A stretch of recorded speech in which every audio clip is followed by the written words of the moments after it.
Afternoon, everybody. How's everybody doing? Welcome to the afternoon session of the Live Day Trading Room. My name is Lawton Ho here with Verified Investing. Can I do this? Okay, I'm going to leave myself in the corner, but we're going to fix the view later. Or maybe I can go like this. Hold on. But my name is Lawton Ho here with Verified Investing, and we're going to be live until 4 o'clock. I mean, talk about, okay, there it is. There's the view that I want. Talk about the markets reversing. Like, look at this. You had this huge fall, and would you take a look at this inverse head and shoulders on the 1 minute chart? How beautiful is that? Look at this. One, two, inverse head and shoulders. What's the measured move? Somebody tell me. I will find it. Measured move. Oh, gotta delete this. Measured move is a move up to roughly 557, right? So it got kind of close. Got 557.86, almost 558, and it got pretty close there, right? It's as if nothing ever happened. And for those of you from the Trade Alerts Explorer, welcome. We're happy to have you. You chose a great day to join and take a look at the live day trading room. You can see our cockpit, right? You can see everything that our members see. You can see our closed positions. We had quite a day today, around $6,000 in profits for today. Not too shabby for a day that, I mean, we didn't expect. There was not much volatility, and then there was a bunch of volatility. And now everything just kind of floated. For those unfamiliar, this first drop is when CBS reported that Trump talked to Republican lawmakers about potentially firing Jerome Powell. Here's when a White House official said that Trump is likely going to fire Powell, and this move higher is Trump saying, "I'm not going to fire Powell," but he is being investigated. So, I mean, kind of all over the place, right? Kind of all over the place here. But I'll be joined shortly by some less handsome members of the live day trading room. But anyways, you guys, all right, let's get into the chat. Okay, Michael Brown saying, nice move in ASML. Yes, don't show that to Drew. Drew would be kicking himself in the butt. I mean, it did go lower. It seemed like the right move, but who could have known that it would have gone up to 254 almost, right? Absolutely incredible. When Yuan says second round hood. Okay. Whipsaw Wednesday. Indeed, Michael. Darnell saying maybe Trump was listening to us earlier, talking about how. Uh, yeah, maybe, potentially. Jay saying Rigetti is going insane. What are the tradable levels? Let's take a look at Rigetti RGTI. What is happening on Rigetti? The shortable level for me. Wow, look at this thing. Absolute beast. 1839 is the first level. It crushed past this pivot high. This level right here, this yeah, filled. That is the first place I'd touch Rigetti. Rigetti's up 30% today. Absolutely nutty. But yeah, 1839 is it. Let's check out the rest of Quantum though. QBT is up, QBTS up a little bit, nothing even close to Rigetti. Absolutely insane. For me, first level I would touch is $18.39. So we'll see. Jitten says, question for Lon is you hold stocks in a dedicated account. In that account, do you shell short-term calls for stocks to raise some money and keep premium if the stock price is not increasing? I don't do that, but that could be a good idea, right? That could be a great idea. I don't do that though. If yeah, wanting to trade Hood again, Hood is right back up to where we kind of entered. But yeah, absolutely crazy move on Hood at all-time highs. Let's see. Let's draw this trend line. See if we get anything good. Look at this. Ooh, how pretty is that? If that's not beautiful, if you're not geeking out over this, then what are you really doing? Right? Look at this trend line from this pivot high here in February 13th, day before Valentine's Day, to this pivot previous high and the 2nd of July to the price today. Take a look. It hit this trend line perfectly to the penny and then pulled back perfectly, 3% from that level. So now it's retracing, testing that trend line again. If there was a short, it would be at that around this level. Um, am I going to step up and take this short? I'm not sure that I am, but if there's a place to short it, it'd be at this level, right? It already pulled back once today, but we'll see. Let's check the RSI. RSI is getting up there as well. Could be a potentially good opportunity to short, but see if one of the other guys want to step up and take that. You said Circle going crazy. I know Circle is going crazy.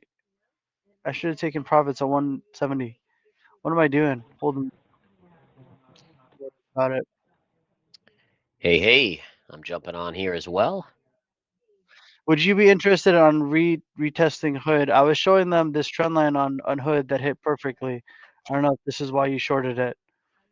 But it took this pivot high to this pivot high and hit it perfectly to the penny, and then pulled back 3%. Ooh, that is a good level. But it's retesting it again right now. This is, yeah, exactly the high from today. So it's retesting it now. Would you be interested in shorting Hood again? I would be. Let me jump into my screen here and just take a closer look here. So for me, it would have to be that same line. This line is the one I had here. Bear with me as I drop this down. Let me go back to the 10-minute chart. Refresh this.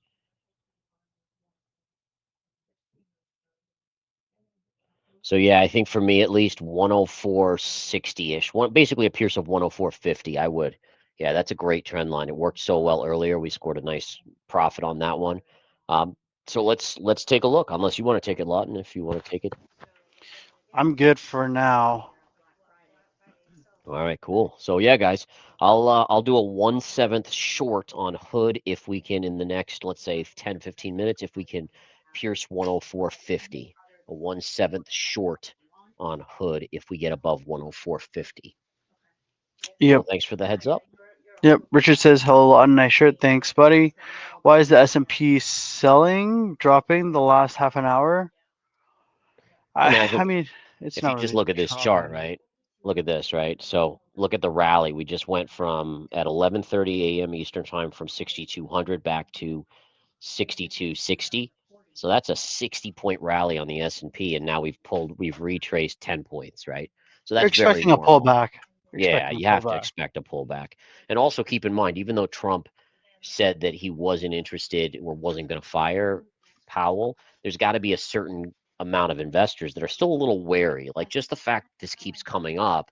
And so, do you really want to be buying the market in the afternoon when, for all we know tonight, he's going to fire Powell? I mean, it wouldn't be the first time Trump said he wasn't going to do something and then did something, right? So, Well, he said he was being investigated, so maybe he's gonna find a way out and be like, "It wasn't me. I didn't do it." You yeah, know. I think that's probably the smarter route, right? Him just to kind of not have his fingerprints on it, even though he's talked about it for. yeah. I was going to say, is that even possible not to have your fingerprints on it I mean, at this point? Well, he's mentioned, right? And I'm sure the persuasion is certainly pointing in that direction. But he Yeah, doesn't pull the trigger. He didn't do it, right? right. Yeah, I guess you could kind of make that case, although at this point, there's very little that probably happens without his okay, right? That's probably correct. Yeah, take a look at Bitcoin. Great move back up on Bitcoin. I was just looking at Coinbase having a nice push up here too. Go to our daily Coinbase chart. I think this trend line has to be at this high. Ooh, man, this is a good level on Coinbase. Not, I don't know about a day trade. Again, I'm a little wary of it as a day trade. Um, but really, look at this trend line on the daily chart going back to March, and then the high pivot here in December, and then this. Oh man, whew, that looks like a good swing trade setup to me. Interesting. Thank you, Corey. Corey saying, Drew, you got out of Rigetti at the right time. Well played. Thank you. Saw a quick little scalp play on that. Decided to go ahead and add a little bit of extra profit for everybody. It's a quick play. Those are the ones I love the most. Rigetti actually just put in a 10-minute topping tail too. I just don't have a level right here besides the topping tail. You can see that right here. Rigetti just put it in just 15 seconds ago. Notice though it's got bullish consolidation right here. If I go out onto the daily chart, the next really major level of resistance, because we already went through this one, 1594, would correspond right here at this inclining trend line, right at 18 bucks, 1811. But I just don't really have anything in here except for we got, gap window all the way up here, 1759. But still, this is an awesome move, up 30%. Yeah. Besides this topping tail, do you have anything else you're seeing there, Gareth, that I'm not seeing? Oh, let me take a look here. I'll flip over to my chart, dive into it here. Let's go to Rigetti. And what time frame were you on there? I was looking at the 10 minutes, got a 10-minute topping tail, and then the daily, I've got that inclining trend line from pivot high March 17th to pivot high May 27th. And then that roughly intersects with the $18 price point, which also is a fib retrace level. So on the 10-minute, very clear parallel, perfect parallel, right? Exact low to exact low, exact high to exact high. So that again, so to me, just my first interpretation of this is that you hit the high, and then are you really seeing a sharp pullback, or are we seeing bullish consolidation here? It looks more bullish to me. So for me, now listen, this is way too extended for me to go long. There's no way I'm buying this here, but I would look for a move up to the high end of the parallel and then short that as a day trade. So somewhere up here, depending on where it is, would be that level. I think that would Gotcha. be a good spot. Yeah. And who knows, by that time, it may even get, we may retreat down to the bottom of the parallel now, get a bounce up, and then by the time it hits that, it could be that $18 figure. Yeah, that gap fill, man. Oof, wouldn't that be something if you got both of those to coincide? Julius, Robinhood. Sorry, I was just gonna say Robinhood pulled back here, guys, so it didn't get up to my shortable level, but nice pullback nonetheless. you know where it did pull back from? Where This show us? trend line. Oh, Look at little this double top. trend line. It like little tickled it. It literally tickled it. Went a little bit higher than today's high. Bull trap maybe. And then flushed.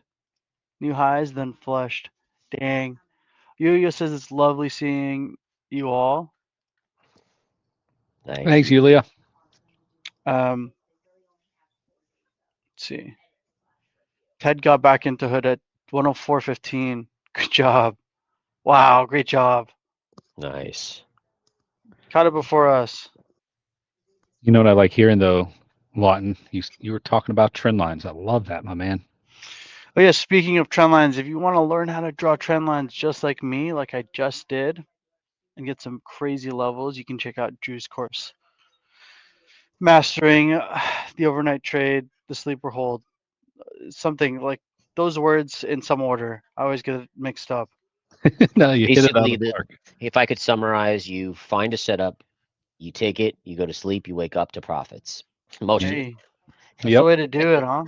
Yep. On the daily time frame, that's the proper setup. You can even do it on the weekly time frame, and I've done it for swing trades. You can do it intraday time frame for day trades. That's the beauty of the time frames that I've selected and taught in that course. So yeah, you not only get the trend line benefit, understanding how and where to draw proper trend lines, and then also fib retraces, understanding those gap fills, etc. But then you get to have actionable trades from all that information. So really cool stuff. Let's see here. Shoab says made good money on hood. Thank you. Nice.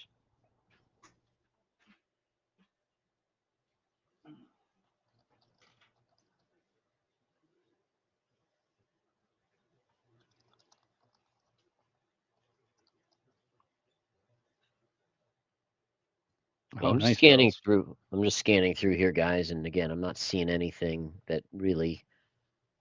I mean, the Robinhood was kind of interesting, but it's already pulled back.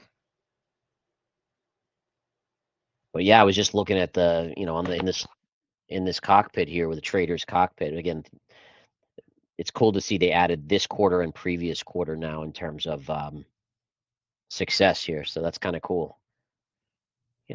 It's fun to look at last quarter. At least I think so.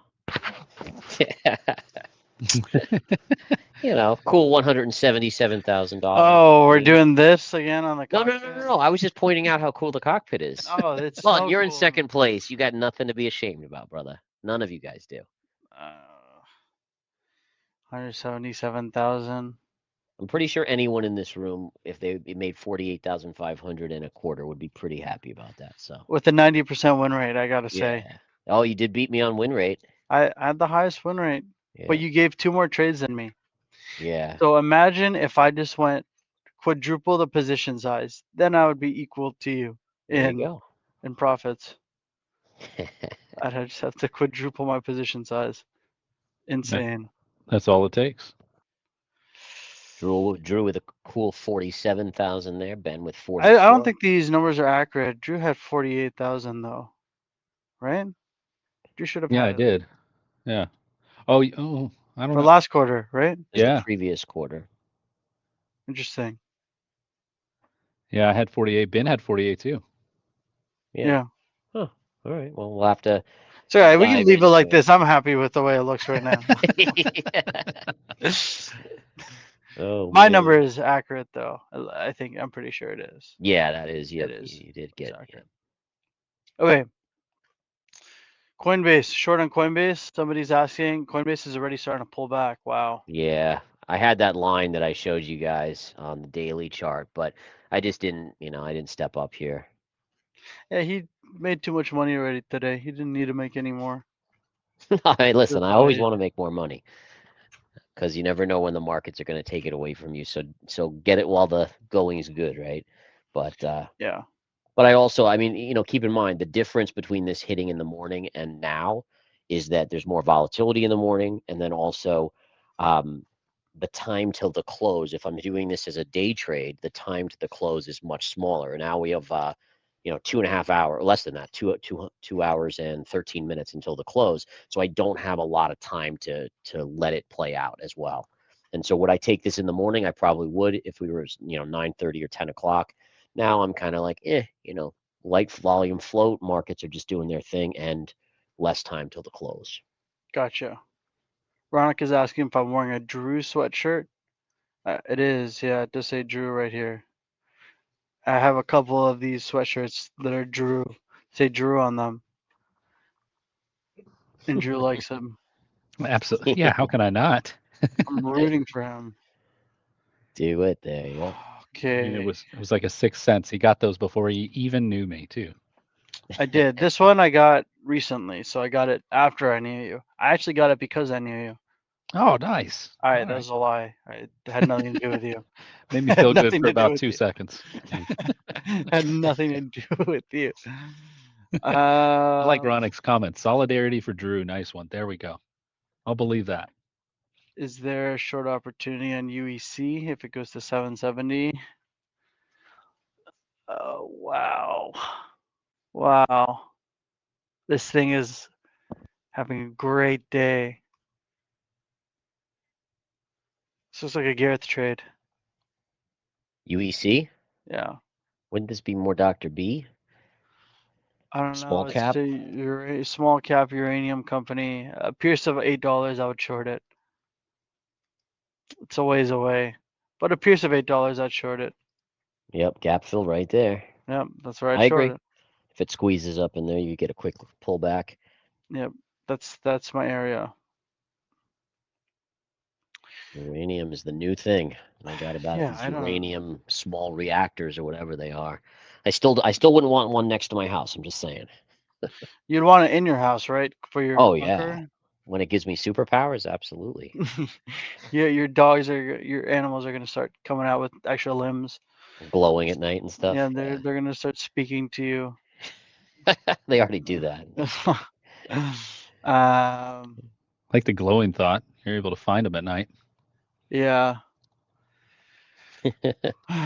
Mario says race thoughts on a swing short near double top all times highs $95 billion market cap. Race is That's a Ferrari. Ferrari. Yeah. It's not all-time highs quite yet. Take a look.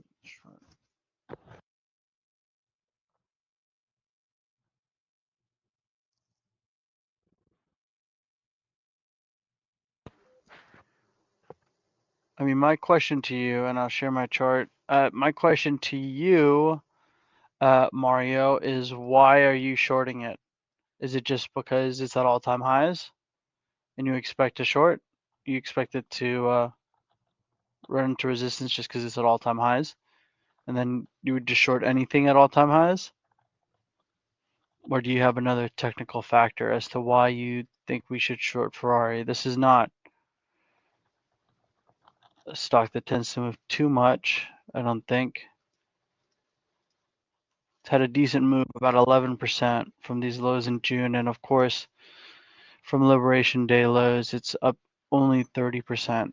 That's not that much, considering we have stocks that are argued as even more overextended that have bounced 180% from Liberation Day lows. I just think there might be better candidates for a short. But if you have some factors, Mari, you'd like to share, just because it's a double top, if you have any other factors on why you think this would be a good short. Here, I'll pop up my chart here. Oops. Oh my goodness. There's too many different buttons here. What did I do here? Okay. I'm making people dizzy. I'm trying to find out whose chart. I gotta try to share my chart. Oh, add to stage. There we go.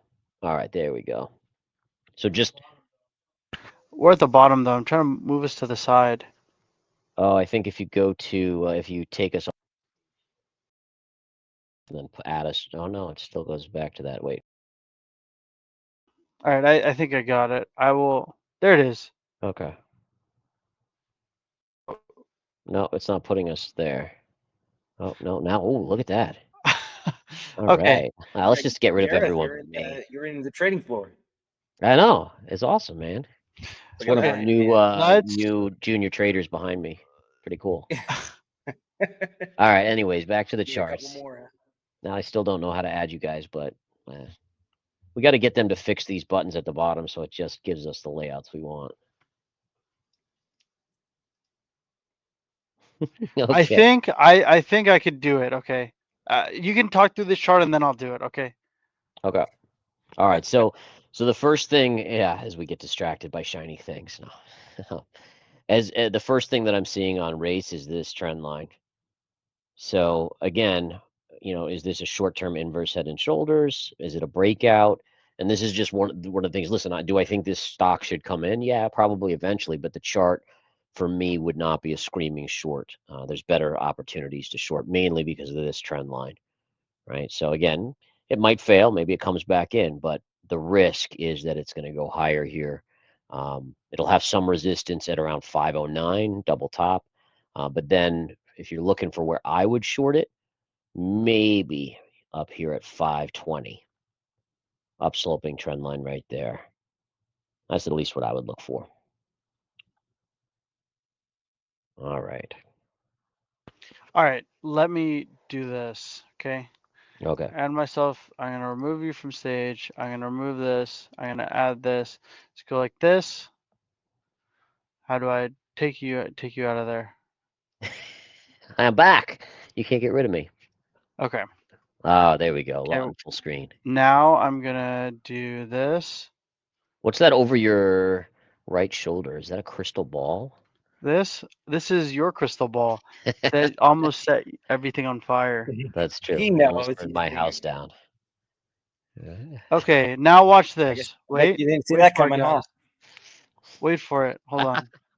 Good point, Ben. There it is. Boom. Oh, we've There got it it. is. All right. You guys would be lost if I wasn't here to mess with True. technology for you. All right. Anyways, Have you guys seen Rigetti, by the way? I'm just we throwing have it out there. taken a look. 1839 is my short level. You can short it anytime you want, buddy. 1839 is my low. 1839. Absolutely, 100%. Gap fill right there. I'm not touching it. 1713 is the level I have. Okay. What level do you have, Ben? Oh, man. Right here. I mean, let me switch to my charts real quick. Hopefully it doesn't screw everything up. No, I think it'll That be all right. Lawton works so hard to get Yeah, going. I'll do it again. Don't worry. Oh, Quick with it. what happened? There we go.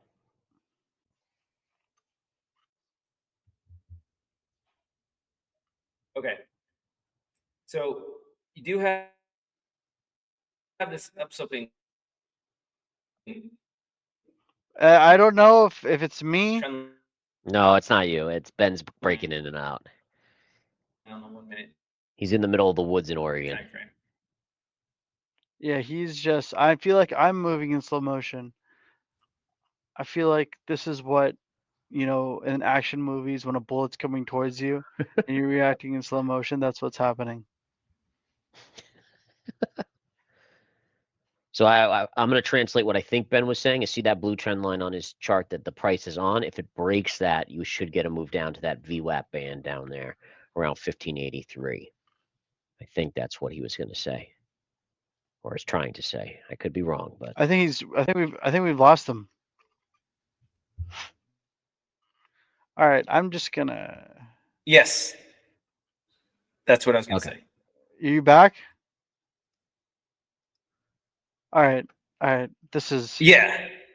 yeah, Ben is definitely delayed by about 5 You guys seconds. didn't like the topping tail on this? Oh, we didn't see a topping it. We tail. didn't hear you call a topping tail out.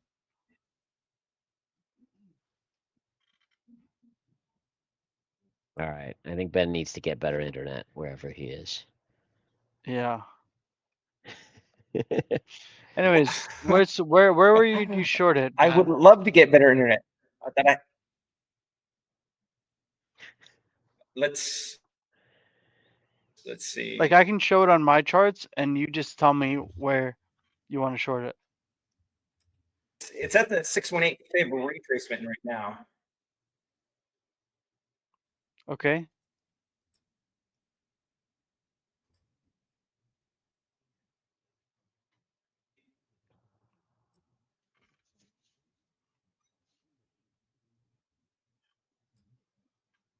$16.70. All right, 1670. What size position? $16.70. I don't know if he's going to actually take the trade. I think he was just pointing it out. Are you gonna take it?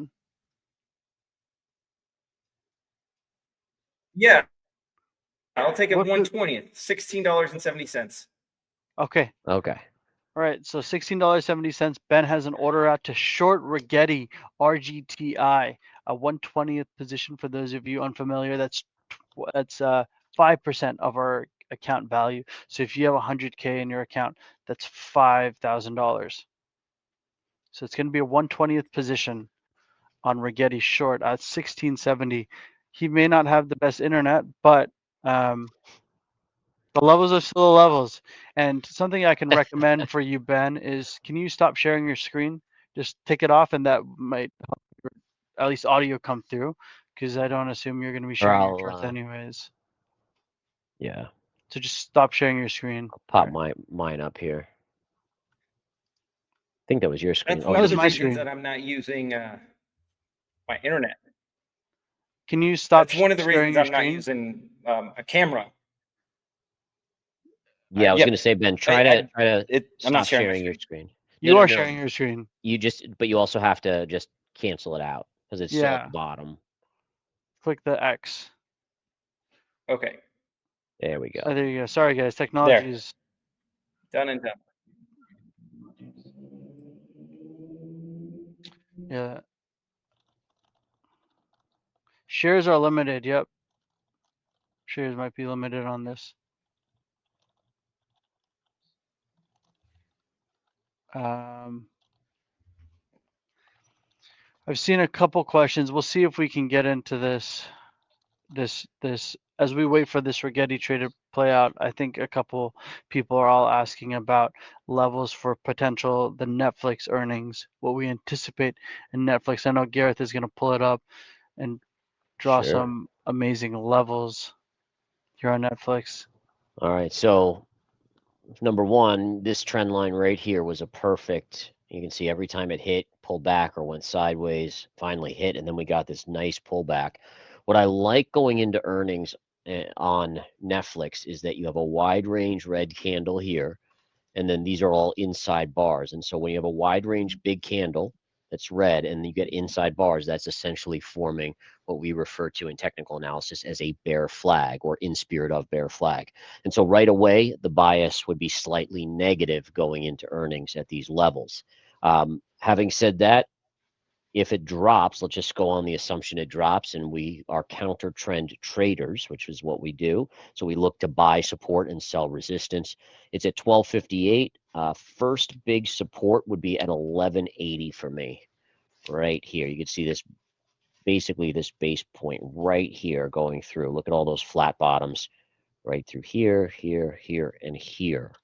And so that would be my first level where I might, if again, we're going to be trading this in Earnings Trader, which is included in Smart Money Stocks and ETFs. So we'll be trading this live. If anyone wants to join Smart Money Stocks, or if you're already in there, you can join us live. So that would be number one. And then secondary level would be down here around 1158. So this would probably be an add level, which is about $20 lower. So about every $20 add on it. So those would be my two major levels. If it really sold off, which I doubt it would sell off this much, but then 1107 right here, this base point right there would be good resistance now, or support. Now let's just say it defies the bear flag and rallies sharply to the upside. There's only two levels that I'd monitor. One would be double top right here at basically 1140, and then a retest of this upsloping line, which currently sits just below 1400. So those would be a short one, short two, probably an add to position in between. But that'll be, basically what I'm looking for going into earnings. What about you, Drew? Is there anything you're seeing that I'm not seeing? In that regard, no. Not that I see right there. Okay. Yeah, Rigetti got close, about 5 cents away. Got to 1665, pulled back a bit, about 10 cents, but still waiting for that 1670 level to potentially take this trade. Check in on Coinbase. Yeah, Coinbase still right up into that level. It's actually made a little consolidation here, which could be bullish for another push up.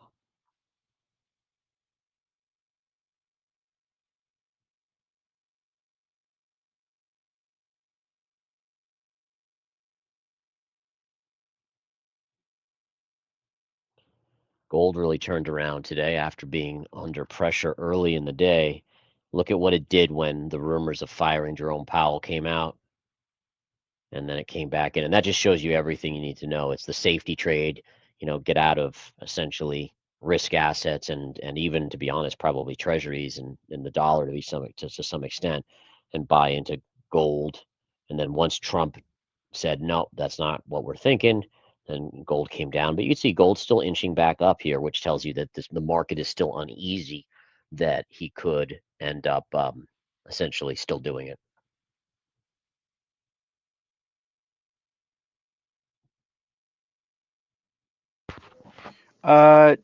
John says, do you trade before earnings or after earnings? So first of all, we don't trade pre-market earnings. We trade after-market earnings. Second of all, we generally don't short or long into earnings.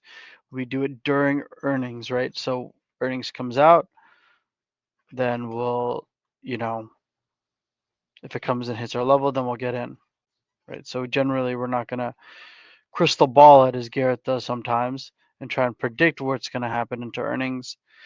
We also don't do the pre-market earnings, only the post-market ones. Yeah, and just to be clear, I do individually trade pre-market earnings. We just don't do it in a trading room with people, like in Earnings Trader, because it's so early in the morning, and they're spread out. Some are like at 5:30 in the morning, 6 o'clock, 6:30, 7 o'clock, and so it just it's just not conducive to doing it in a room with people. But I certainly am not shy about trading pre-market. Yeah, just I would never. I could not be awake. Well, they're all random too in the morning, right? It's yeah, or they're not. not like bunched together. Well, the It's not like Chinese they ones all. are like super Yeah. early, right? Yeah, and even your ASML, for instance, came out at like 2 in the morning, which is the chip stock here, and then Taiwan Semi. Taiwan Semi. Now that's going to be an interesting one.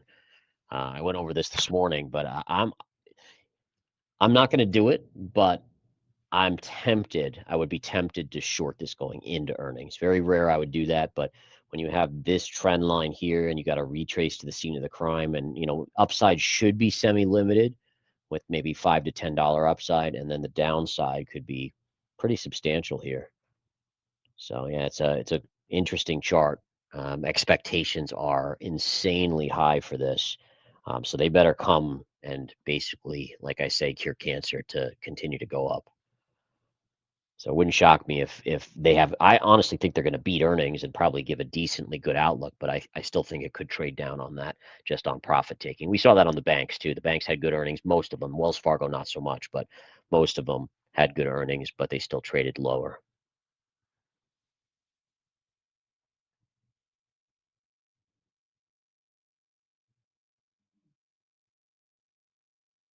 So I know you touched on Netflix. What other companies have you touched on for earnings this week there, Gareth? Just Taiwan Semi and Netflix so far. I think is UAL today after the bell. It is, yeah. UAL, Yep. Alcoa, Kinder Morgan, Pepsi's tomorrow morning. GE is and Taiwan Semi, IBKR after the market Thursday. Then we got a few pre-market Friday. UAL earnings, man. I would say That if was this a fun pops one. on earnings, the 100 even number is a nice level. You see this parallel right here?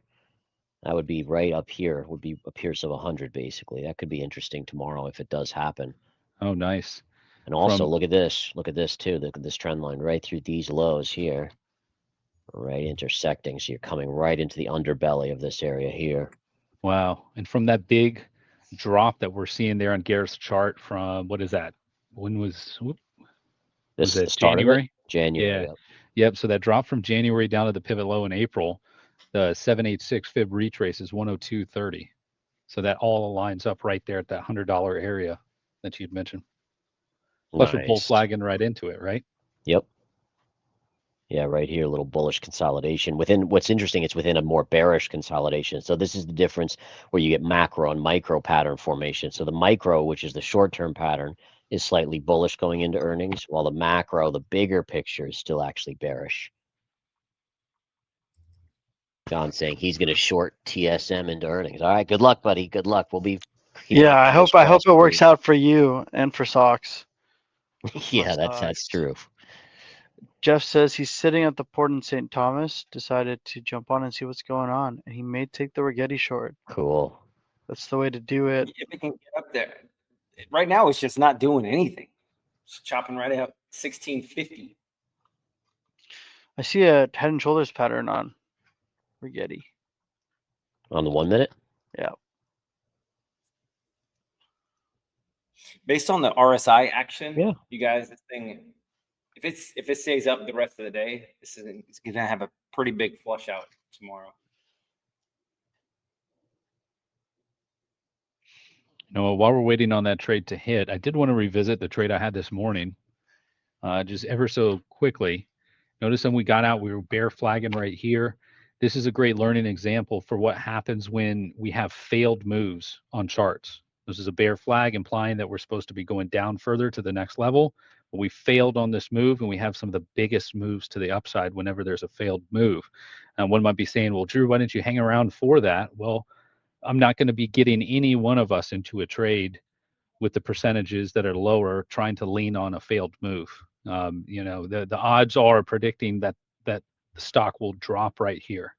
So, but this is just a prime example, something to remember. And this plays out on the daily and the weekly charts too. Whenever they have patterns on those charts that you're seeing, such as a bull flag or bear flag, and then that move fails, watch out to the opposite direction because you'll have a big reversal in price action. So I think that's a very good learning lesson. But at the most important part too, we're doing whatever we can to stack you guys into high probability trades. When I see a bear flag playing out, trying to bank on a failed move is not one of those high probability setups. So one of the reasons we did exit there too. The reason, we're sorry, go 7 ahead. cents away from our level. Yep, got it. We're getting. I got it on the screen right here. You see this head and shoulders pattern.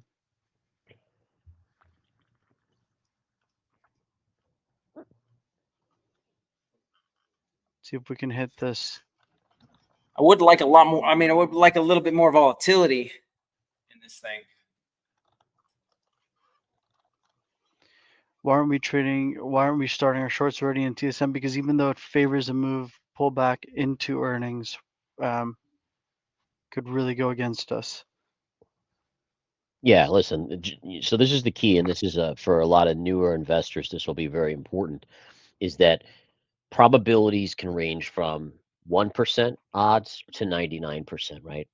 There's really no 100% or 0%, right? So you could favor a move, but that's not a reason to take a trade. Like, what if I told you, oh, the chance of TSM falling is 51% to 49%? I mean, do you really want to risk that? Is that good enough for you as a trader? For me, it's not.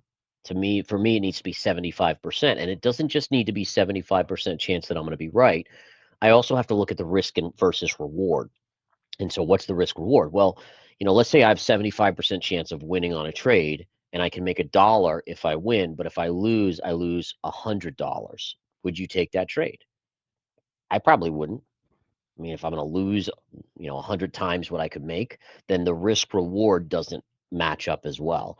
And so when you're going into earnings, you could have a very good setup, but if you're wrong, that stock, I mean, TSM could be up 10 or $20 tomorrow.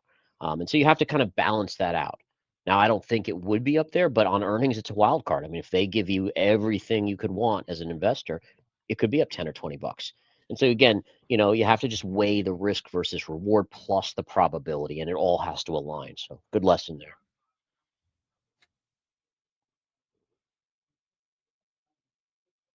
Yeah, what he said.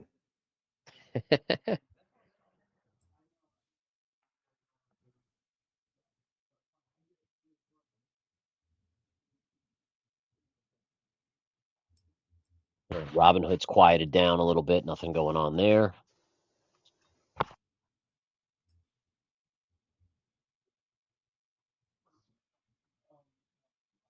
Spiders are up $1 while the Qs are down 50 cents. So again, when you look at this market, it's not I mean, even with the craziness intraday over Powell and even the PPI data. I mean, PPI data seems ancient at this point, like it came out so long ago, but really markets are virtually flat on the day. Now, I'll show one thing. I'm going to have to jump off to do a video for members here in a second, but let me show my chart here. Oh, got to reshare my screen, looks like. There we go. All right, so let's look at the S&P. All right, here's the S&P, and this is something that I'm paying very close attention to. So you guys, if you've been following the game plan or my videos, you guys know about these three trend lines. We'll call them the three horsemen or whatever you want to call them. But you have trend lines that all were connecting key pivot points, and they all came to X marks the spot here. Price hit, rejected, and then chopped, and we're still chopping, frankly. And then yesterday we gapped up to a new all-time high and couldn't hold it. And again, when you have good news like we had saw yesterday and you can't hold a gain, that to me is a warning sign. Today we flushed but have recovered and are now green on the S&P. The one level I'm watching for, and it doesn't, as of now, we would not confirm this breakdown, but this trend line, which is your lowest points from April 7th low to the lowest. Notice how no candle between this low and this low pierced this line. So it's your lowest point that you can do. Yesterday we closed below it. So that's step one to a bigger breakdown. Today you need to confirm it to confirm the breakdown. As of now, it would not confirm, which leaves the door open to maybe floating back up. But again, I'm watching for us to confirm below this trend line. If that happens, I do think we see subsequent bigger sell-offs, maybe as much as 5 to 10% on the S&P. So just something to keep an eye on there that I'm watching very closely.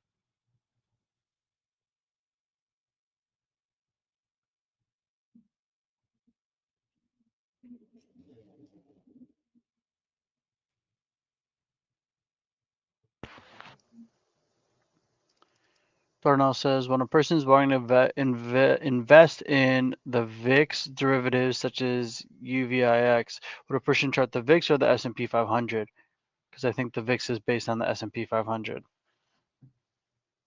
Yeah, for me at least, to me, charting the VIX isn't as important as the S&P, but I have to also pay attention to where the VIX is trading. Like, I don't go long the VIX, honestly, if it's above 20. Like, there'll be no trade where if it's above 20, I'm going to go long because generally the markets calm down and the VIX goes lower. But once the VIX gets to around 15, now I start to look and say, okay, now this is at a low enough level, and I'll bring up the VIX here. It's now kind of, if you look historically at the VIX, right? So we zoom out on the chart. In fact, let's go to the weekly chart. So you can see that there's a general low end of the VIX that the VIX doesn't tend to go much below. So basically between 10 and 15 is the low end of the VIX. And so once we're below that 15 or around 15, which is kind of where we're generally around now, or we were just a couple days ago, now I start saying, okay, now let me look at the S&P and analyze that. Because you're right, if the S&P falls, then the VIX should go up as fear creeps in. And so for me, it's a two-pronged attack. It's the S&P analysis, but then also where is the VIX? If the VIX is at 25 and I'm seeing a good sell on the S&P, I'm not going to do that trade on the VIX. Just not worth it with the risk involved.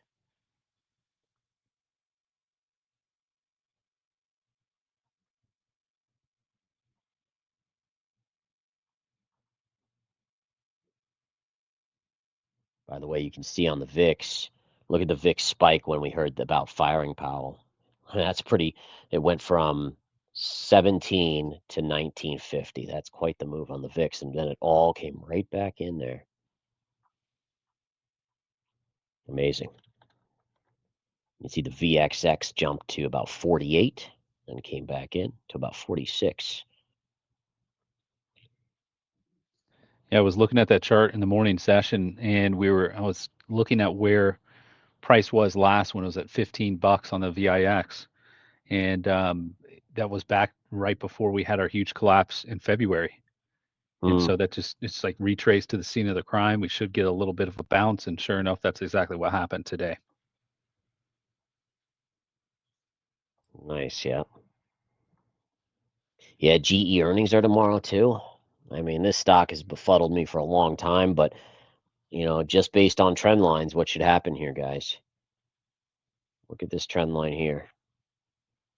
Going all the way back to 2022 to the high of 2024 to this 1, 2, 3 high. Now, this would be something where I would want to bring up, and Ben is more an expert than me on the RSI, but for me, you see very, very sharp drops and then rallies back. And if we have a negative divergence here, that would be something that would catch my attention. Let me bring it up on the RSI. Ooh, yep. This is a flat line, but because price goes up, I still consider that to be a negative divergence. But it looks like it. Maybe this one was slightly higher, so that would be as well, but interesting. So when you're looking at RSI, you also want to look at the volatility in the underlying asset. So for example, you notice that the moves are only about 5%. So even though it is showing negative RSI, doesn't necessarily mean that it wouldn't be the only factor for entering the trade, if that makes sense.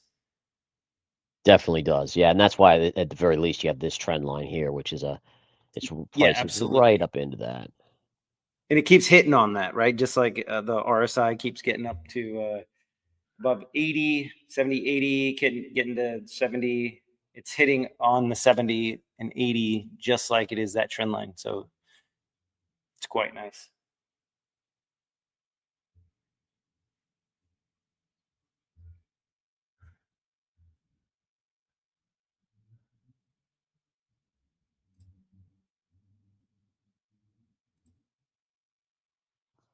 So Eric's asking a follow-up question for you, Gareth, about the VIX. He's saying, am I understanding it correctly? If the VIX is over 25, then you don't want to short the SPY.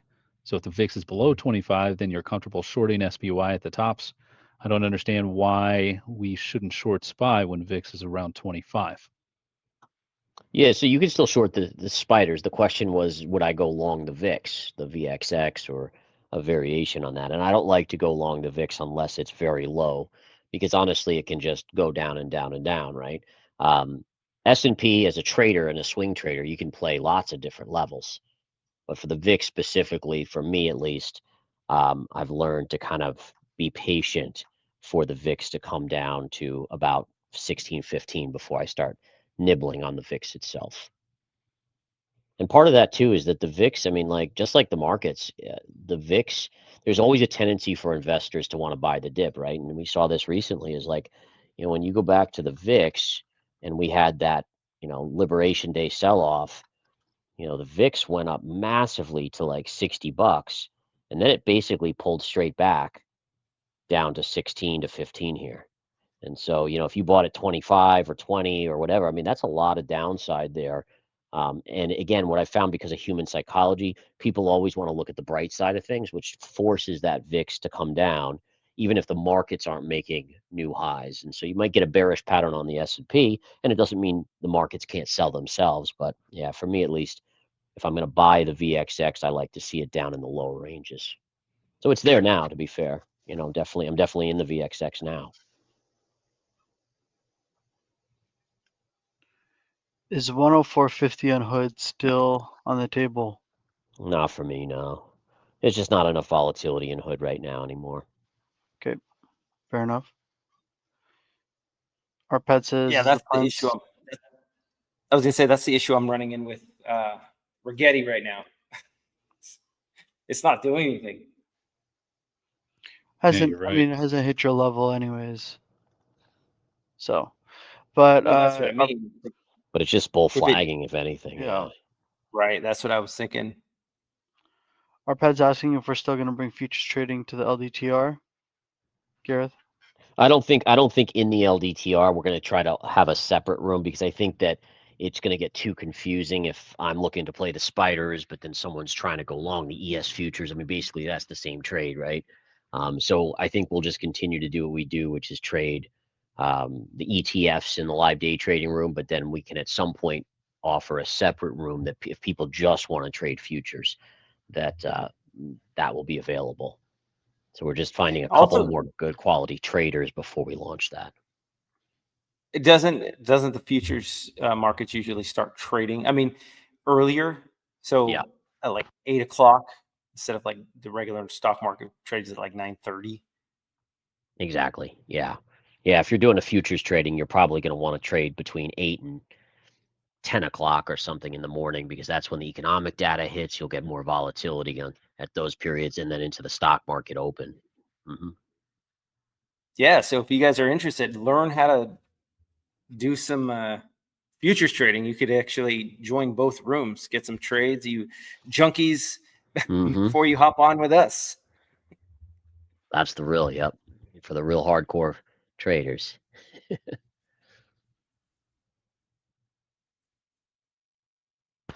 John, you can short Bitcoin by BITI. That's ticker. BITI. It's an inverse ETF of Bitcoin.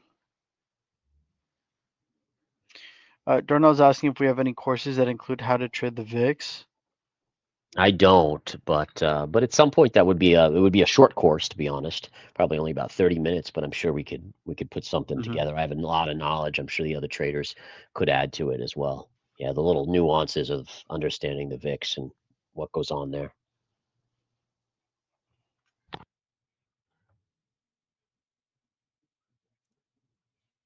He's starting to fall a little bit.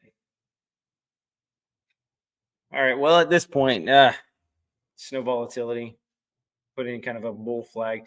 Could be what happened on ASML, where it's putting in a false bull flag and is going to eventually roll over. But could also go higher. I don't really feel like getting into a trade that's just chopping around. So Understandable. Yep. It just reduces your probabilities, right? yeah, absolutely. So yeah, Rigetti's off the table. All right. Rigetti's done.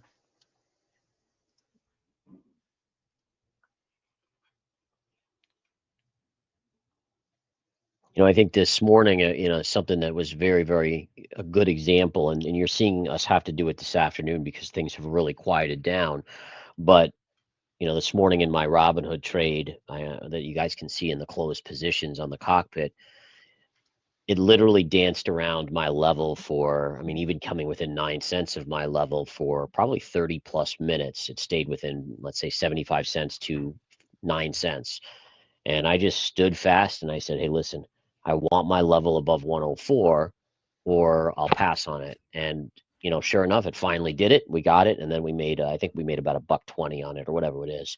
But it was a good score. But the point being, again, is that as a trader, it is so important to exercise discipline. If you don't have discipline, and as soon as you deviate outside of that discipline, the markets are like literally great white circling blood, right? They will get you.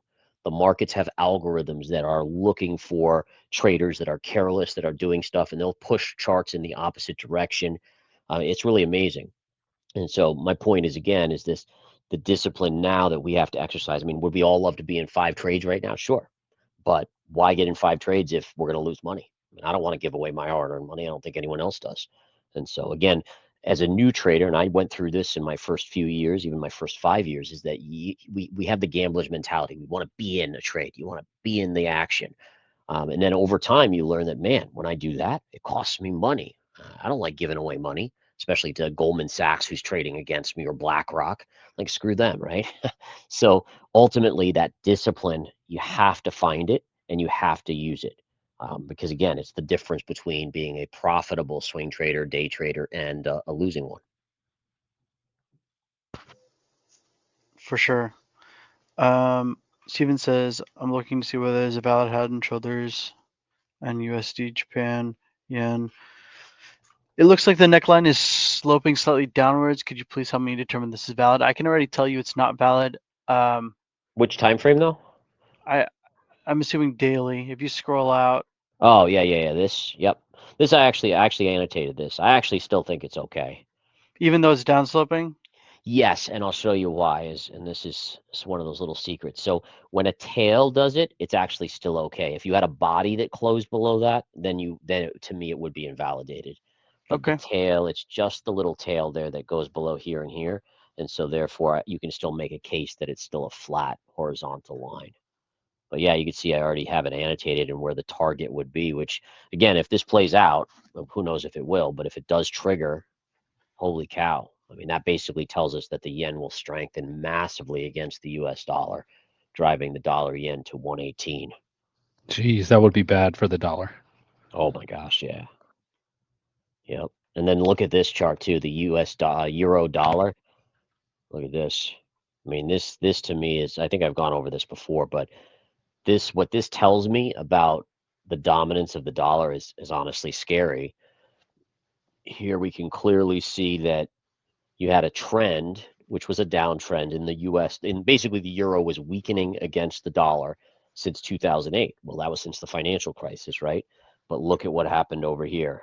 And when you have a trend like this, that from 2008 to 2025, that's not like a short term move, right? If you're going to break out here, this isn't going to stop right here. Now, listen, is it going to pull back and probably bull flag and then go up further? Yeah, it's never, not a straight line. But the point being here is that if you're talking about dollar or de-dollarization or a weakening trend in the dollar, it certainly looks to me like it has now started. Pretty remarkable. So that's an awesome chart right there. Plus, it's got an inverse head and shoulders too on the weekly. Right there where it broke out. Yeah, right here. Yeah. Measured move, my friend. Mm-hmm. JP saying circle still pushing. I did also notice a comment a little bit ago. Let me see if I can get to it. I was talking about what 2.5, I think, billion just showed up in USDT. Just showed up as in like they just created it out of thin air, or like new deposits. oh my Lord. Yeah. Sounds like crypto can do that. Yep. Yes, it can. Here, where's that comment?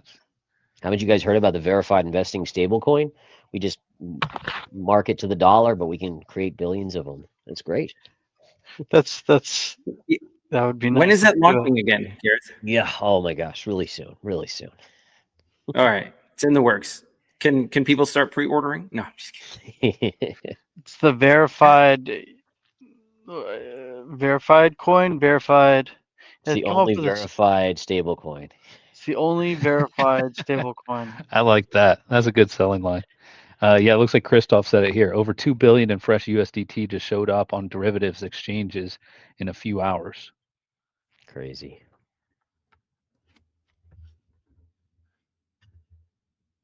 Probably, yeah, who knows?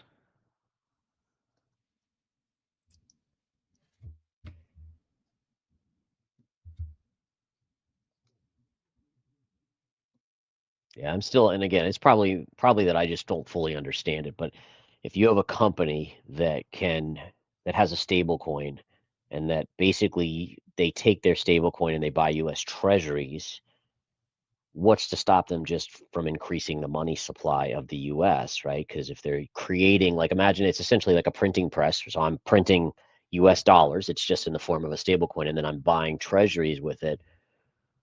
When it comes to fruition and matures, they probably are going to give me dollars back. So I've essentially counterfeited money, gotten into the system, and now there's more money in the system. And again, maybe I'm not understanding this fully. Some of you guys in here probably have a much better understanding of this, but to me, it just, I don't get it. I don't see how that is anything but just increasing the money supply. It's free money, and we gotta take advantage of it, Gareth. Yeah, no doubt. Let's all get in on the party. Hey, Trump got in on the party. He launched his coin, But made that's not a stable coin. billions. That was like a meme coin, right? That's true, but he still made billions. Incredible. Well, if you launch any coin, for the most part, you can make millions of dollars, like the Hawk Tuah girl and her rug Yeah. pull. Although she definitely, not that she had a reputation to ruin anyways, but yeah. The- Luke, Luke. By the way, I don't think we're laughing at the idea of tokenization. I think it's a great thing to do. We're more laughing at the idea of, like, basically just creating massive amounts of money and riding off into the sunset, a la what a stable coin or a crypto can do. It's just incredible. I think it's mind blowing. But I would say that there's about a 99% chance that at some point we will have some sort of coin that it probably tokenizes our memberships. Yep. yeah, and I mean that's like the strategy to success for a lot of these influencers who have like small, like 5 seconds, 5 minutes of fame. They try and create a crypto coin quick, pump and dump, Hmm. because they're not going to be able to do anything with their fame, anyways, right? Yep. Yeah. So true. I Yeah, like what Rich. Eric said down here. VUSD, verified US dollar. That's cool. Yeah, right. Shintaro said Vericoin. I like the VUSD. That's a cool ticker. Hmm. Luke says Symbol. this. Luke says, so supposedly there are many who believe this is how the bubble is going to burst. Apparently, the government likes stablecoins because it has enabled the CIA to move funds a lot quicker, and that is why the money supply has secretly inflated so greatly. Yeah, and one thing I would just point out is that's what one of the things I was thinking about is that, here we have you know, globally, people are being a little bit, or countries are being a little bit more reluctant to buy the U.S. debt. But if a stablecoin company produces $10 billion of stablecoins and then they buy treasuries, it's going to basically mean that the U.S. debt will find a buyer, and the more buyers, then technically the lower interest rate, right? Or more demand for it means lower rates. So, anyways,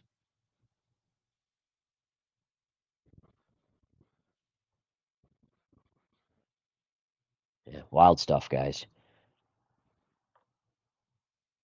And all of this, Drew, right, while we approach the 100-year cycle of 1929. I know it's really, and we've been wondering. All right, is it one? First of all, are we going to have a big cycle replication of what happened during the Great Depression, starting in 1929, right? And then two, what is going to be the catalyst for it? And then Mhm. now hearing this with the stable coins and trying to comprehend why they're doing what they're doing with all this massive influx of cash. And then two, most of these stable coins provide good APY, right? So Right? that has a good benefit. It's basically like It operates like a checking account, but then pays you out like a CD. So it's pretty nice. You can take it out whenever you like, and you're making money on any sort of money that's just stationary in that account. So there's a lot of great benefits to it, but what's the downside, right? There's always got to be some downside. Yeah. Very, very true. So true. Dweeb saying Elon will just pump Dogecoin as Bitcoin, may become a government-controlled coin in the future. Yeah, I don't know. I haven't heard him pump Dogecoin in quite a while. I have a theory that if he's ever going to do something again and pump a crypto, it's going to be like a Grok stable coin or something. Like I could see him doing that because there's just so much money to be made in the stable coins and with Grok backing it and the AI and all that stuff, I could see that happening. But when you have that much money, do you really need more? I mean, he is running like 10 companies, right? So apparently, I Yeah, don't know. why not? Well, he And he's did. got like what, 30 kids? That's a lot. true. That's That is a of lot. We money. can all, those of us that have kids know how expensive kids are. Yeah, And I think he's paying child support on all of them because he's not really with the mothers, right? So he's probably, I've got to imagine 20 mil, 40 mil. Not that that's a lot to him, but it's got to be a lot a month that's in support. that is a ton. Yeah, and then wait till they get into college age. Yeah.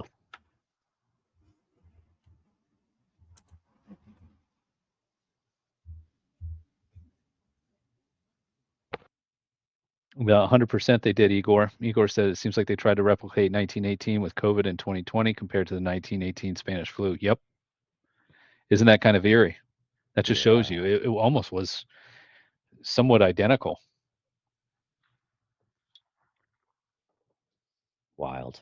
It really is because when we were knee deep in COVID, it was hard to really see, the end of the tunnel, like what it was going to look like. Or were we always going to have to be wearing masks and, staying apart from people, carrying, remember all those, like people would buy those little keychain devices to hit the buttons on the elevator so they didn't have to press them themselves. And I mean, there was just all sorts of thoughts that were going on. And then now it's just like back to normal, much like what happened during the Spanish flu.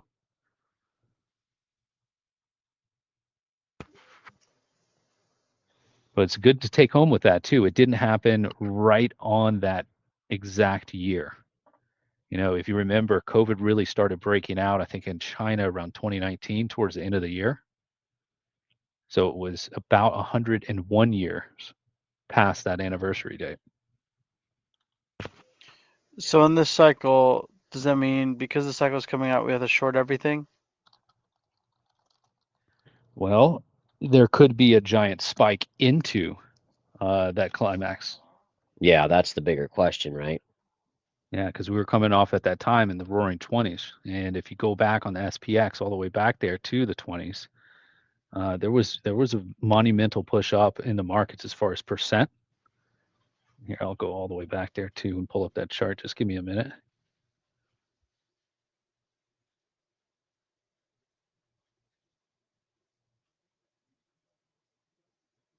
All right, so if we look at this, here's the SPX, the S&P 500 with the weekly time frame. Looks like I've got a trend line up here for some reason. Get rid of that. But you notice here, right down here, was this 1921.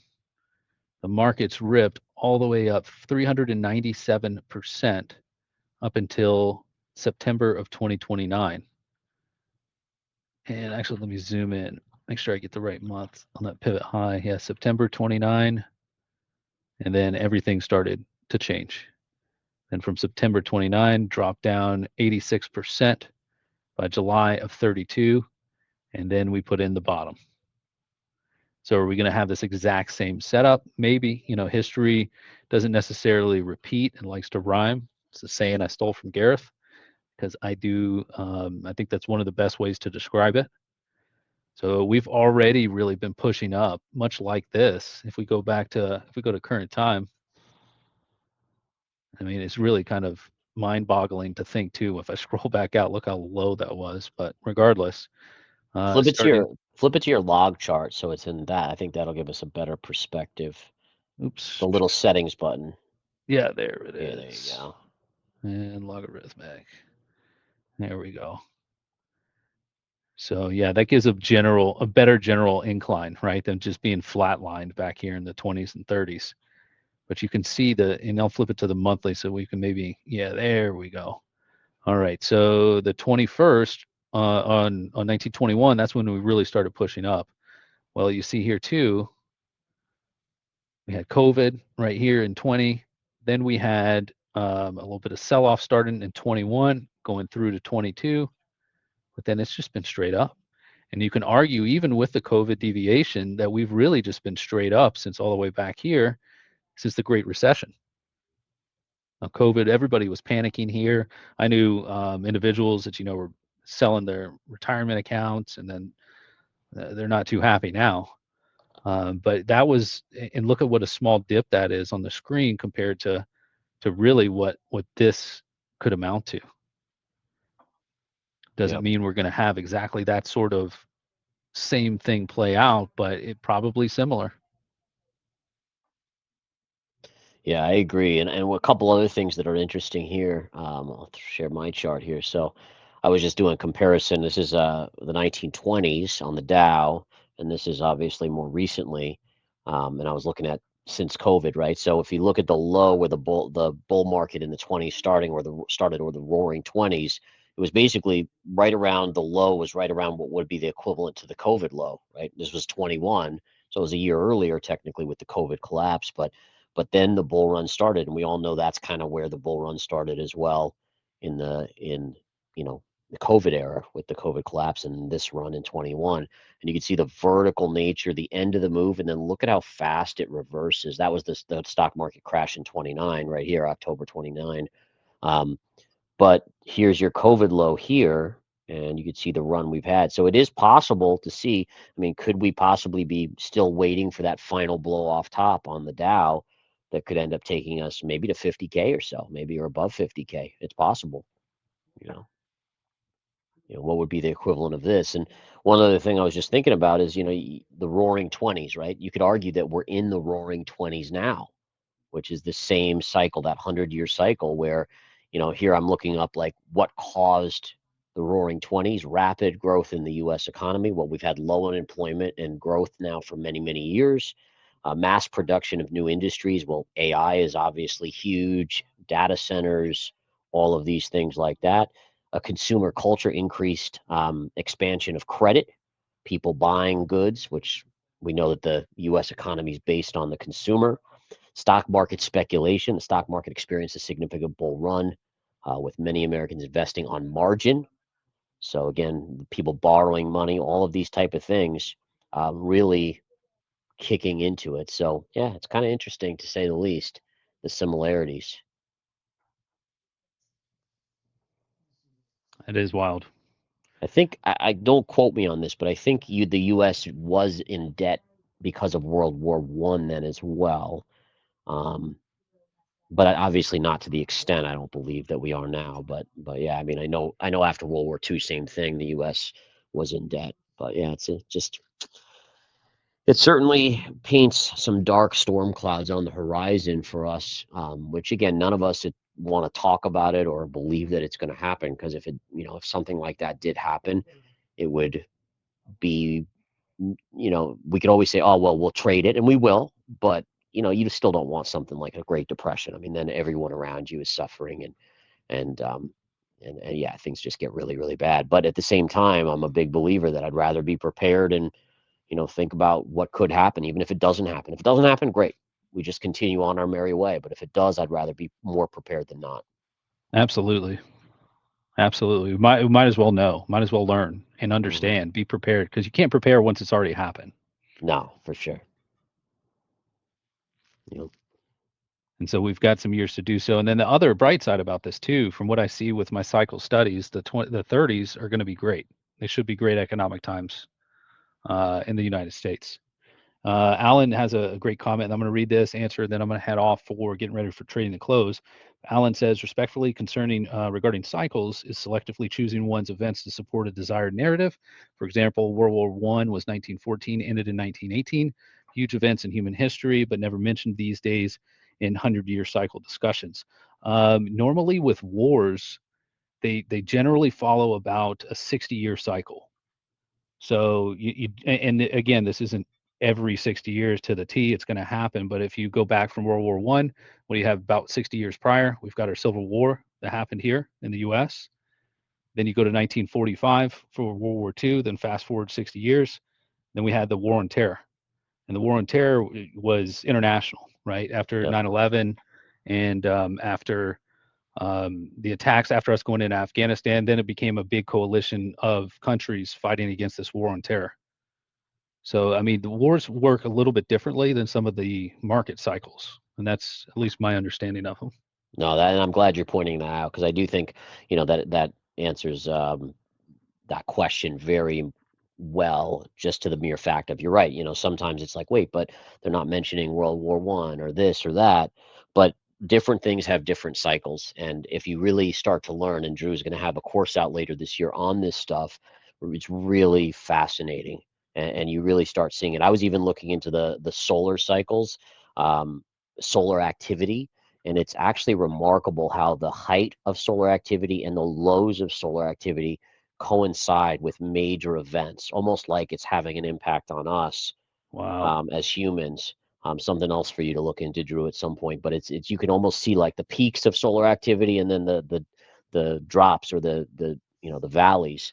There, it lines up, because the sun has a cycle as well, as does the moon, as we know. But yeah, it's pretty interesting stuff.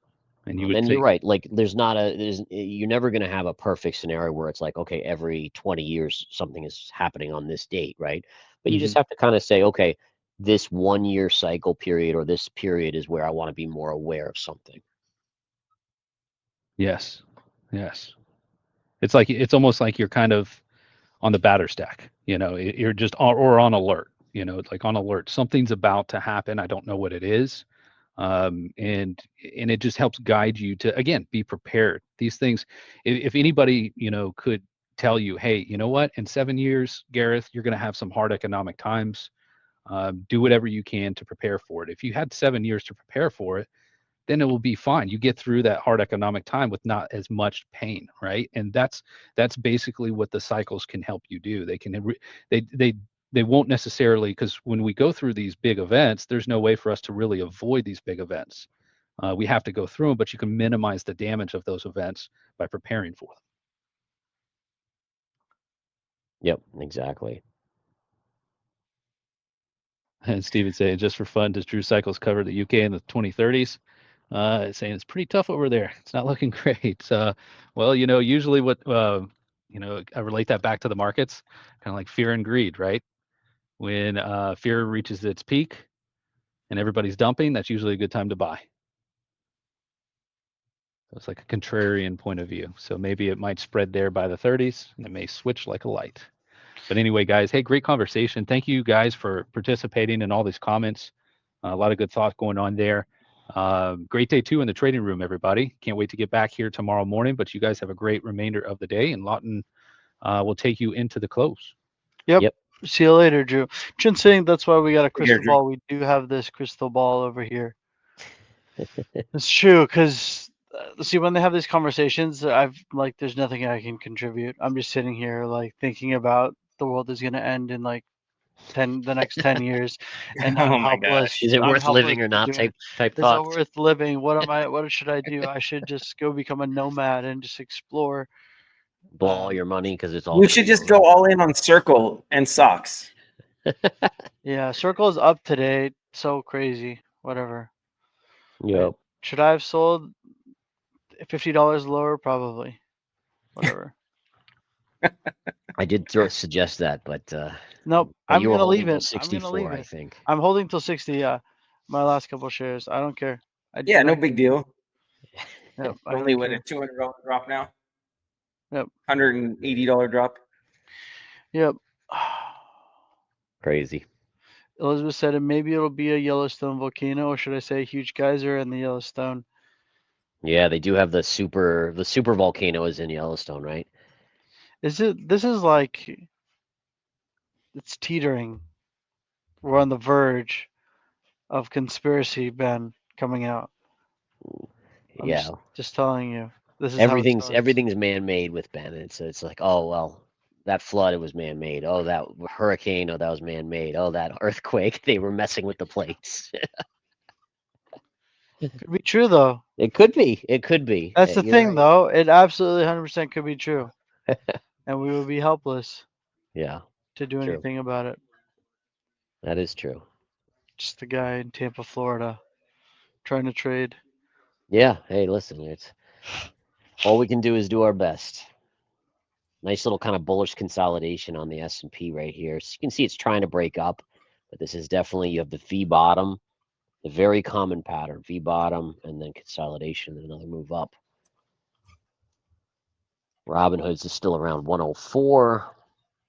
Sox just at $7.40 from 780 high. I think it hit 780 today.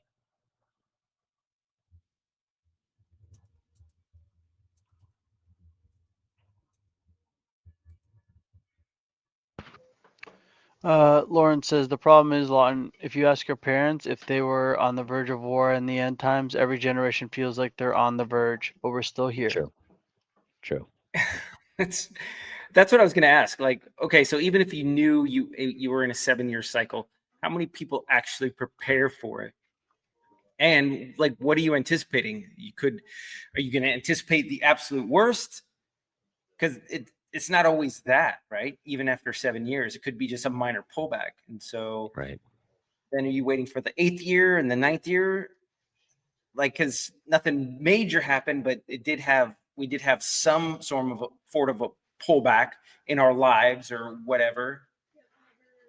But I don't know. It's just interesting to see if it really makes a difference, and or people, whether or not people should actually be worried about it or not. Because, if we are always thinking about, oh my gosh, I have 5 more years to go, I have 4 more years to get, like, that's looking so much into the future that Yeah. it could prevent you from doing the things that you need to now to prepare for it anyways. I don't know. That's just kind of what I'm thinking. No, I think that's true to some extent. Is like, every like you guys are saying, every generation or they always, generally think they're going to be the ones that are going to go through the hardship, right? And it honestly most likely is not going to be that. The only difference again that I have in this situation is just the cycles, the cycles, and then you can't help but look at the U.S. debt. Where is that? How much longer can we continue to add, 3 trillion a year in debt or on the deficit? Things like that. That again, listen, maybe I'll be long dead before that becomes an issue. Maybe we can run up 100 trillion in debt before, there becomes an issue. But I certainly at least think today with the deficit where it is, we're at more risk. And I also, I'm a true believer that social media has hurt society quite a bit in terms of people not connecting in the same way where there's sympathy and empathy. Um, and now online, everyone's, like, oh, they said that, well, go screw them kind of mentality. And, it just really sucks the human aspect out, which I also think degrades culture and humans overall. So anyways, again, like I said, it may not be me, maybe it's my kids, but I guess the other way to look at it too is if, I'm holding my gold, right? I have my gold, my physical gold that I've bought over the years. If I pass that down to my kids because nothing happens in my lifetime, awesome. I guess that's the other way to think about it. Yeah, Daniel, yep. Yeah, Bitcoin back to 120, huh? It just touched and got rejected. Yeah.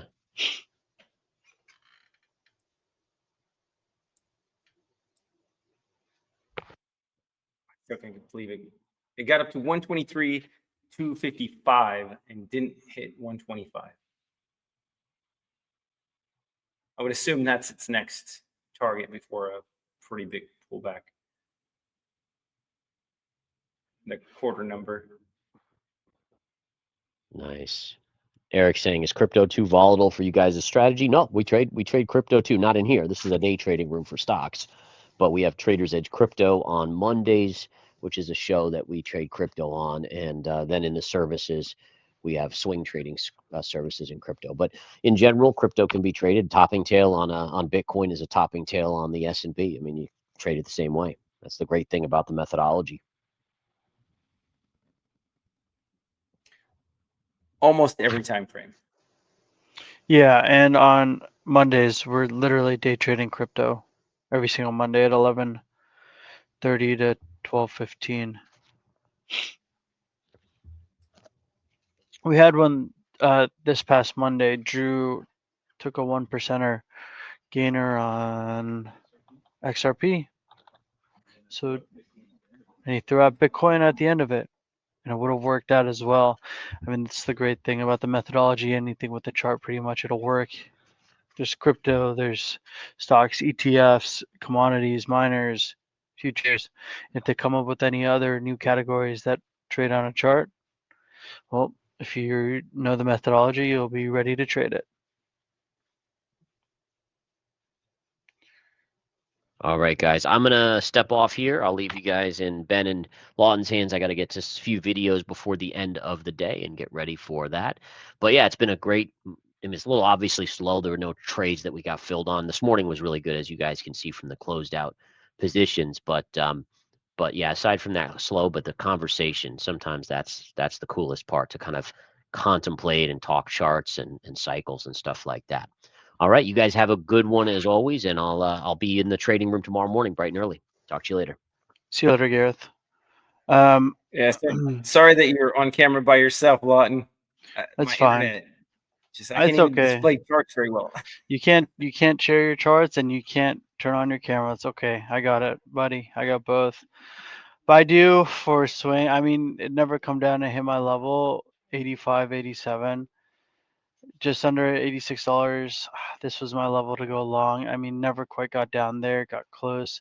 Had a bit of a bounce, not even 1% though. I would have looked for around $1 gain, but never really gave that. For a stock that fell 7%, not really any bounces. Interesting. Luke's saying the Thucydides trap or the Thucydides trap, the term populated by American political scientist Graham Allison. I'm trying to. Yeah, I was trying to read that too. I'm like having like, I don't think I have enough Great. juice left in my brain to read that and comment and respond to that.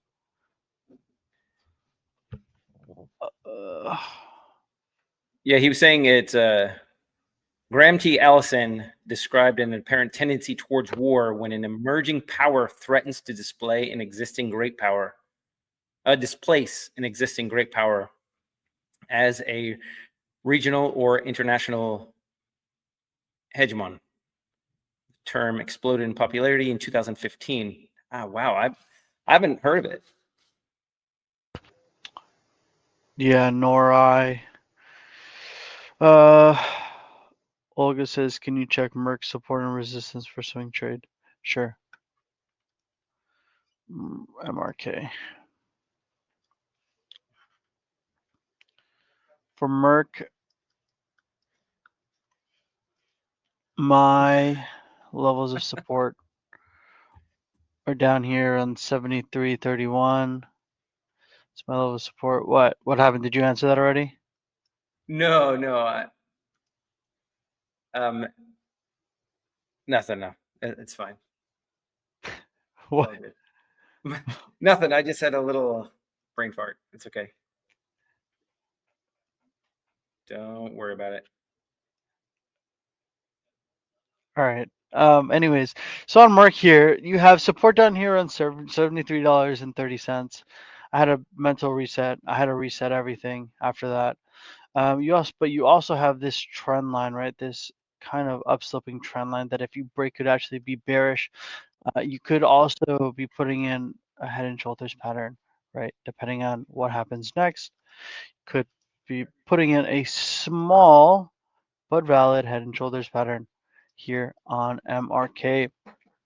Measured move for something like this would be down here, down 5%, right? Not too much, but The more important thing is that even though that this is just a small head and shoulders pattern, there could be a longer trend line that you're looking at here, just like this, that if the head and shoulders plays out even 50%, you would be breaking down this trend line.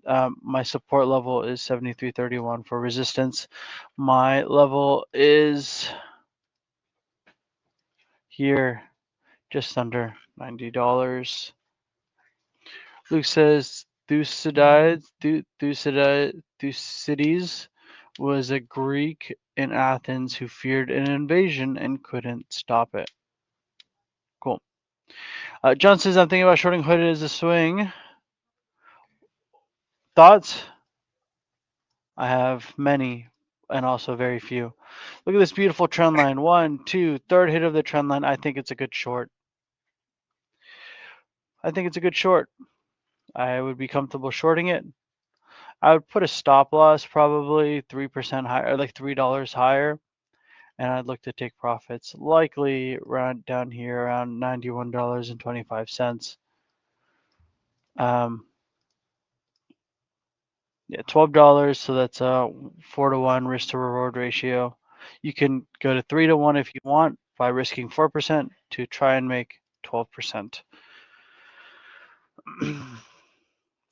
The problem with Robinhood and shorting Robinhood right now is if you're going to keep getting these run ups in the altcoins, Hood is probably going to continue to rise as well.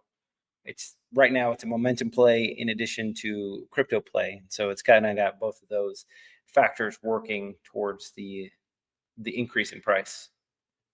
Does it look like a great short? Yes, absolutely. So I guess you could play it as the topping tail of Bitcoin, right? So if Bitcoin fails, the topping tail fails, maybe then you could stop out on Robinhood.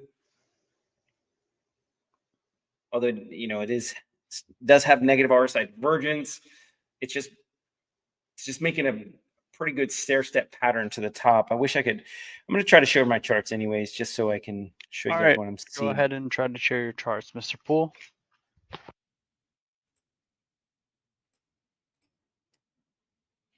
Okay, so here's my chart of Robinhood. So it's had this nice stair-step pattern. Make a little bit of a high, a little bit of price consolidation. So this is what's considered a stair-step. You get this pivot low, pivot high, higher low, higher high, higher low, higher high. Didn't really even put in a very good low right here, but a nice bull flag, and then continue to move higher.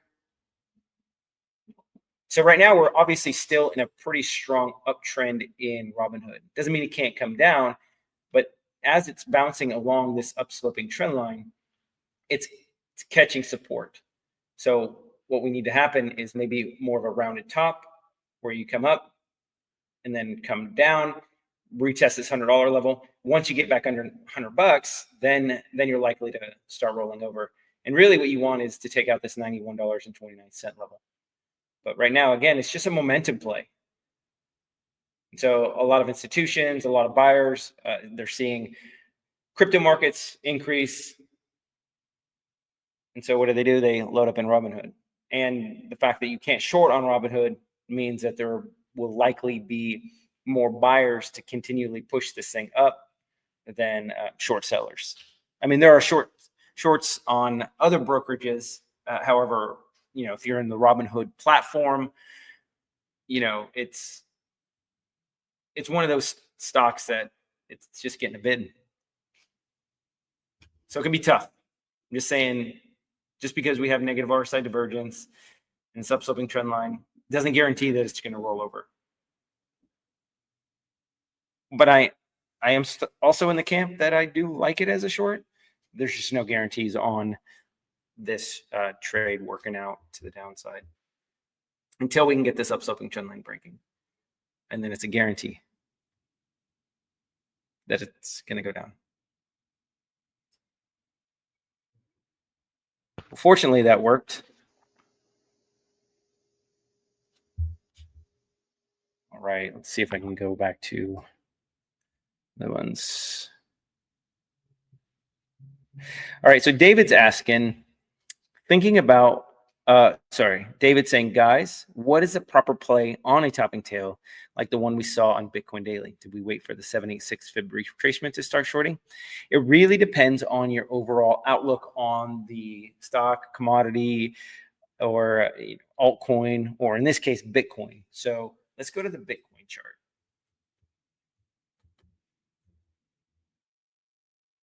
So here we have Bitcoin. We do have this nice topping tail. So if your overall outlook for Bitcoin is that it's going to have a further move to the downside, even come down to 111,980 bucks or lower, then you don't have to wait for a retrace of the topping tail. If you have really high volume, as soon as it closes and confirms, or as soon as it closes with high volume, you could actually start entering the short position here, right? So without having to wait. If you have a long-term outlook or bullish on it, right? If you're not, if you say, well, I just want to play it as the topping tail, I don't really have any other factors, I don't really have any other thoughts on the potential for it, then, and you wanted to be on the safer side, you would actually play it at a 50% Fibonacci retracement. So you'd wait for $121,152.33. You could wait till it goes higher with a stop out at a close above this topping tail on a daily closing basis if you're using a daily time frame. And this will keep you safer, right? But it could also mean that you would miss out on a leg down if for some reason it doesn't retrace. So that's kind of how there's a couple different ways to play Bitcoin on a topping tail.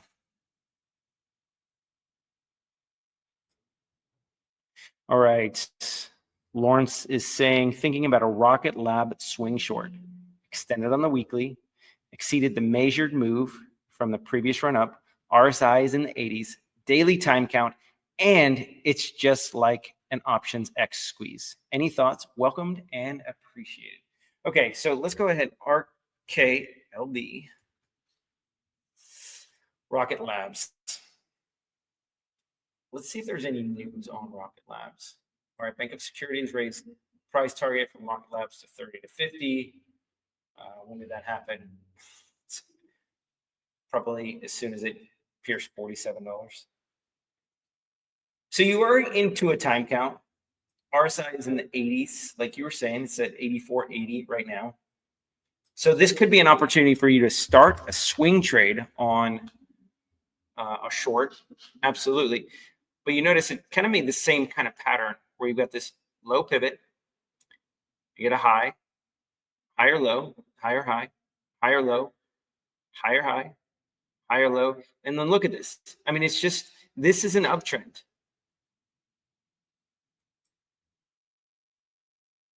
It's at all-time highs. Is it overextended? Absolutely. So the way you could play this is say, all right, well, I have all these factors. It did pierce this upsloping trend line. Now it's extending above it. It looks like it's also got a 3-bar surge. So this is where you would maybe start a position. I would actually wait till the $50. That's just me, $50 even number, because it's likely to hit there, or maybe start at $49.80 just in case it doesn't go all the way up to that $50 even number. And then wait for a pullback, just knowing that this is a lighter stock, right? It's a $22 billion company, which sounds like a lot.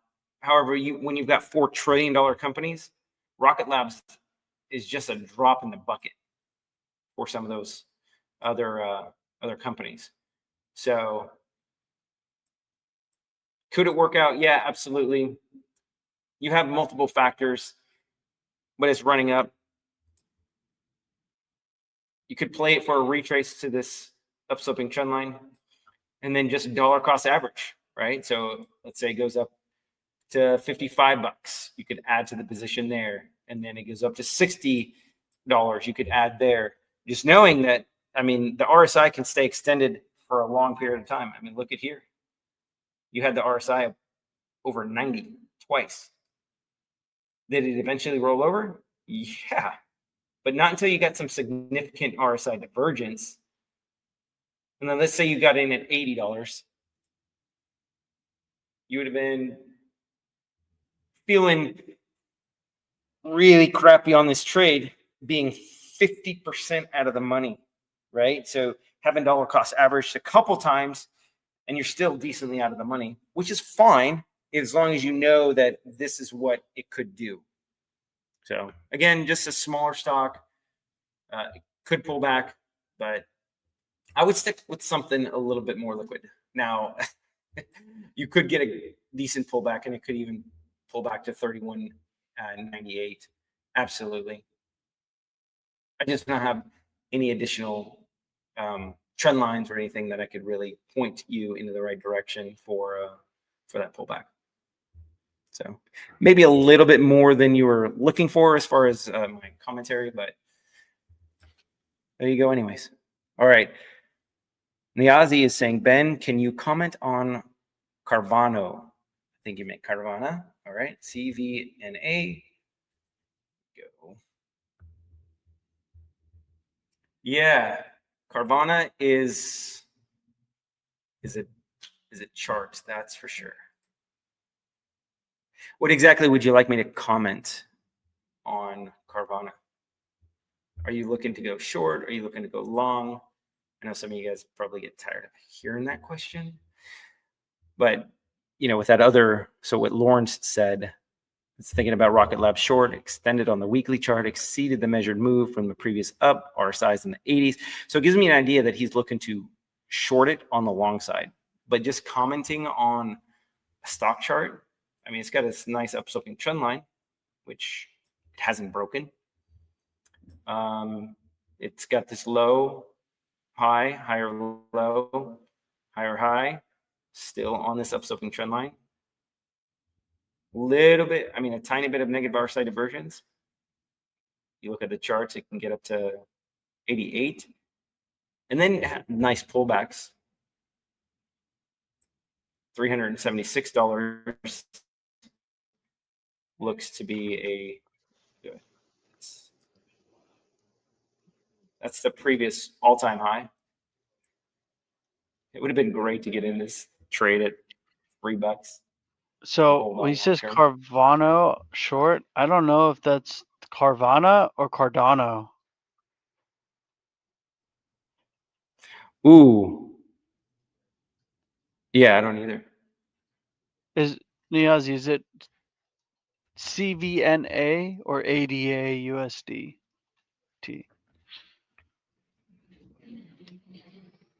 I just don't want you to do all your analysis and then it's the wrong chart.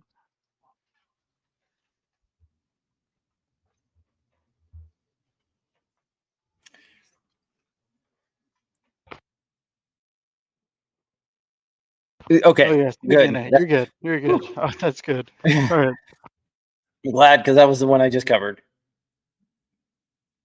You'll want to wait for this trend line break. If it were me, I would probably wait till the trend line breaks or goes up to double top. Although if you wanted to start inching in now and then wait for and then dollar cost average into it, this is a crazy move on Carvana. If you would have told me when it's down to $3 that it was going to go up and start testing the all-time highs or at least getting close to it, I was said, you are crazy. Their cars are overly expensive. They do offer a great opportunity to never have to talk to a car dealer. So I will give them credit on that. You don't have to sit there waiting for all the mind games that they play with you. Oh, you're going to sit in this room and we're going to make you wait for an hour and a half while our finance manager does all the paperwork. Make sure everything's printed out for you. And then the finance manager comes in and says, oh, well, based on this, have you considered buying this extended warranty? Oh, I want gap insurance. And then he's like, all right, come on into my office. Like, what were we just doing in here? So I will say it's really convenient. Anyway, I digress. Ollie is saying, Ben, can you, how do you see the riot chart?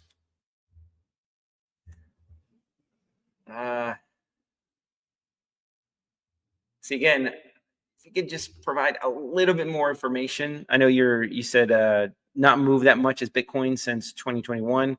Would it get to 30 or 40 bucks? I have no idea. It's really, I mean, staying weak. It's got a lot of work to do. Let's even take this trend line, right? I'm just noticing. So, I mean, I guess it could go higher. You got this first hit right here at $20. Second hit, I mean, this was a kiss at 18 bucks, 1566. If it breaks this up-sloping trend or this down-sloping trend line, sure, it absolutely could go higher. It's just so weak. It is up 100% from the lows. Still, overall, it's a pretty weak chart. I don't know. I'm not going to pretend like I can predict whether it can go up. Again, like I was talking to you about on Carvana. I would have never predicted that it went up that high. You got some hurdles. You're going to have to clear $15.77 and then probably clear $20 and then 23 bucks. I don't know. Right Platforms is, I believe it's a mining company, like a Bitcoin mining company.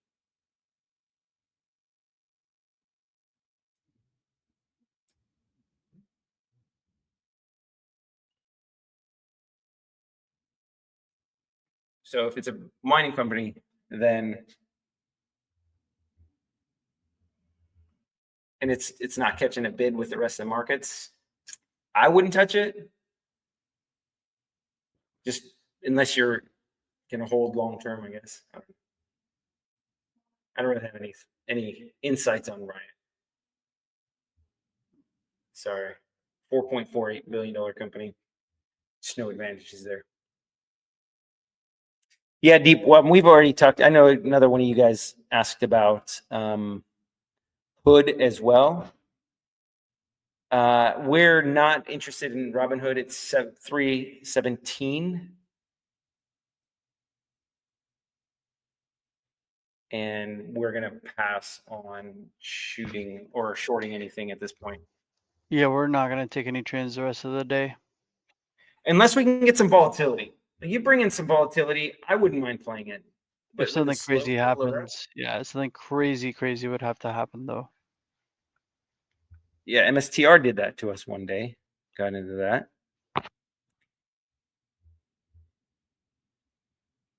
Oh, Jay, it's a couple different factors. Don't worry, I'll teach you that. Jay saying, Ben, you mentioned RGTI may flush tomorrow. What factors point you to that? Or is it just a gut feeling from experience? You'll have to buy the course that is in development. I'll show you everything I know. Yeah, nobody understands RSI except for Ben. Not even kidding. Like I'm serious. Like, you hear snickering from Drew. Literally, no one understands it except for Ben. Every time I think I understand it, I don't. So you get the concept and you understand how it works, right?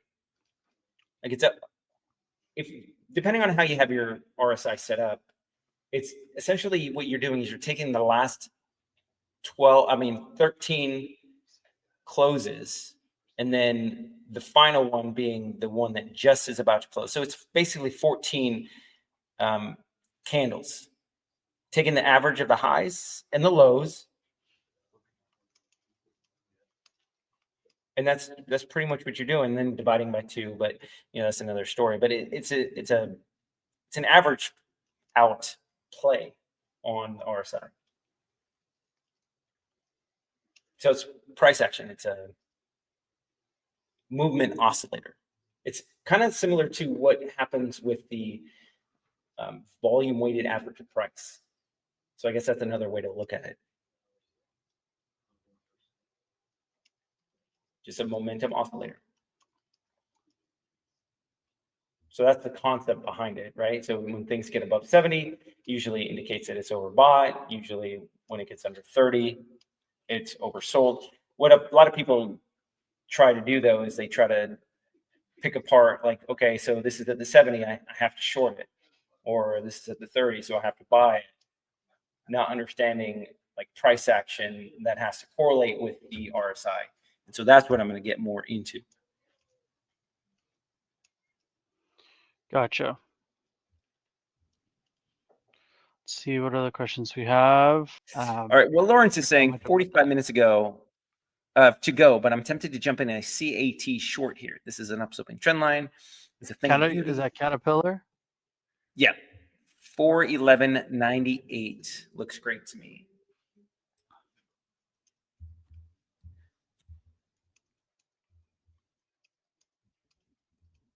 It's right there now. So here's a thing to note. Can it work out? Absolutely. If you reset your chart, you see how there's just no real price action. It's almost as if, so you see this a lot when companies get bought out, right? Just sideways consolidation. It's kind of what's going on with Caterpillar. Now, can we zoom out a little bit and then stretch our charts to make it look more vertical? Yeah, absolutely. So now it looks like it's a huge move up, but really you're looking at $410.12 to $411 on a $400 stock. That's, for me, that's not a big enough move for me to get interested. Is there a nice trend line? Yeah, absolutely. Does it have to break? No, it does not.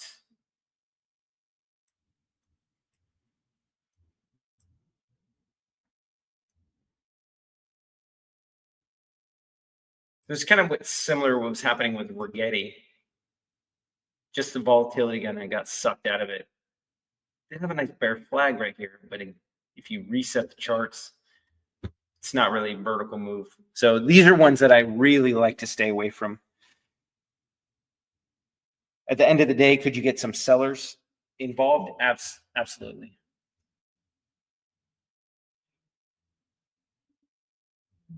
I just don't have an advantage. Look at this chart though. Man, so overextended. That is a huge vertical move. From 270 to 411.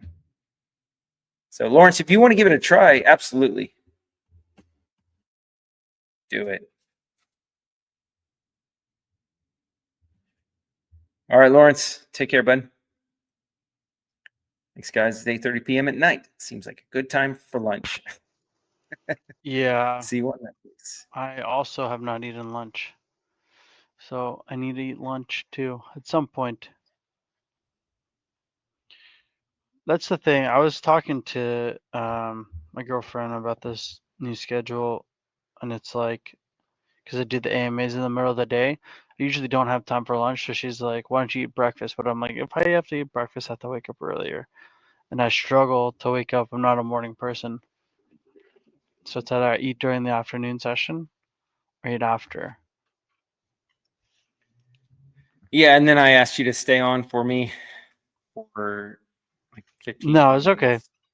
It's fine. If it wasn't me, there'd be no one here with you. Anyways. Ahmed says, guys, quick one. Is your dollar allocation to the LDTR higher than the swing trades or the other way around? The other way around. Definitely Think about the it other way like around. this. If you have $100,000 to day trade, right? That's pretty sizable, right? But if you have less than that in a swing trade portfolio, like let's say significantly less of it, let's say 20% of that, you only have 20K for a swing. Can you still make profitable swings? Yes. But if you're using 1% of your portfolio, 1% of 20K is what? $200, right? And you're looking for a 10% gain, so you'll make $20 on a trade. It's not really that much, right? That's not really significant. Right, Ben? Do you agree with That's that? right. Yeah, you wouldn't make anything day trading. Or not day trading, swing trading. If you're, well, the question was, what's more, your LDTR or swing trade? I thought it was swing trade. Let's say you have $100,000 of total capital. Oh, yeah. Okay, I see what you're 100K saying. of total capital, right? And let's say you do a 70-30 split. If you put 70K in the LDTR, yeah, you can make decent money. But if you only have 30K to invest in swing trading and you follow the position sizes and it's like 1% of your portfolio, 1% of 30K is $100, right? And if you're looking, or $300, excuse me. So if you're looking for a 20% gain on $300, you're looking for a $60 gain, if that, right? Right. So look And at that's it as, assuming you get a 20% return. I don't know. so swing trading, think about diversification, right? You're going to have a diversified portfolio, stack little wins over and over and over again. And that's how you accumulate long-term wealth. If you put all of it into day trading and one of the stocks that you get into goes the wrong way, well, that's putting all your eggs in one basket. Can you make a lot more money that way? Absolutely. But you can also lose it a lot faster as well. All right. So Dweep saying, hey guys, my break even with Rigetti is $15.95. Thinking if I should take the loss or add at $17 break. Thanks. It's tough when you get into trades that we're not in. I don't have an advantage of telling you or guiding you either way because I don't have the same fear that you do, right? So that's one of the reasons that we like to be in the trades with you guys, because what you guys are going through, we're going through. In a situation like this, it's really tough. So here's the chart of Rigetti. Right now, it's just overextended. Does this have that 10-minute topping tail? So one of the things that you could do, or done, is added at like a 786 Fibonacci retracement, and then waited for a pullback with a stop out and close above on a 10-minute closing basis above this topping tail. Now, whether or not you should add at $17, I have no idea. I don't know if it's going to go back to $17 or if it's going to get up to $17 and then continue higher. I do see a gap fill at $18.42, where it is likely to get a pullback. So, yeah, it's really tricky trying to navigate you guys through a trade that you guys have. Mod saying, yes, true. Thank you. JP saying, only losers take losses. Just kidding. Just It's kidding. true. Yeah. If you never lose, then you're not a loser, right? We're not quitters. Although I did stop out or close out a trade for a loss the other day. So, Yeah, I made a TikTok about that, about how I literally am a loser. Like I literally lose all the time. But it's like win but you're a percentage. profitable trader. Profitable trader, and that's what matters. Absolutely.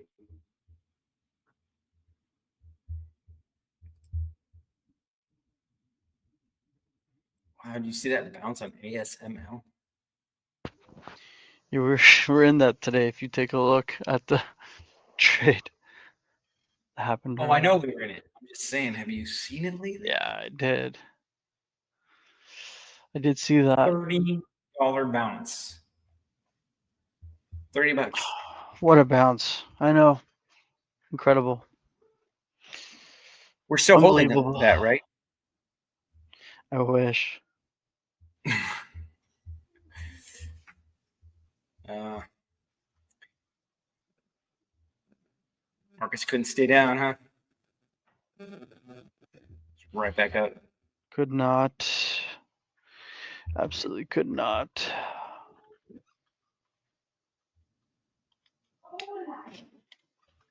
Wow, stocks down to 730. Yeah, this is pretty insane. Actually crazy. It just continues to fall. My level Yeah, for sure long was does. 722, but dude, this thing is gonna could close red, which is unbelievable. What was Market's it just up want on to the keep. day? It was up to 780, 50 cents higher. Wow. Just the most unbelievable thing. Market's just floating back higher like nothing happened. Like ASML's guidance didn't happen. Absolutely incredible. It really is, man. Markets are resilient.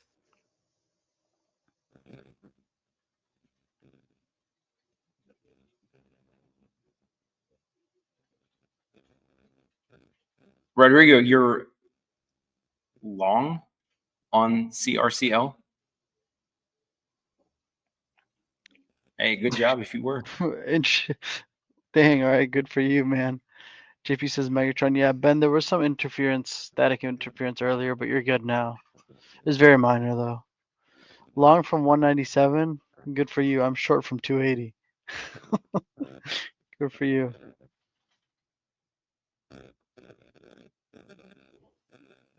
Yeah, Ben, your mic is like got some static. Is that better? Sounds good to me. Okay. Sounds good to me then. It's there a little bit, but it's all right. Maybe I'm too close to it. I don't know. No, it's like it's not your mic. It's like there's like some static, like it's picking up some sort of interference. Okay. It's probably the computer. I'm running on a laptop right now and it's really hot. So the fan is blowing. A couple mics hooked up to it. This is why I can't have the camera hooked up. It's just too much for it.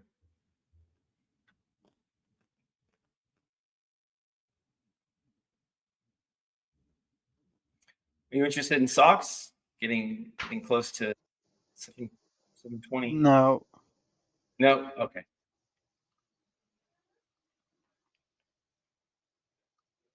nope. All right. Maybe tomorrow. Maybe tomorrow. Yeah, I'm not trading stocks the rest of the day. My level was 722 this morning. I just can't trade it right now. We don't really have any time left. Do I think the markets pull back towards the end of the day? Possibly, but it's like a coin flip, and I don't feel like gambling right now. No gamble? Rigetti hit your 1670 level, Ben, apparently. David says. It had hit it at 305, 304. Oh no, got to 369. I mean 1669. Yep, finally hit it. It's no longer my level though. No advantage at 336.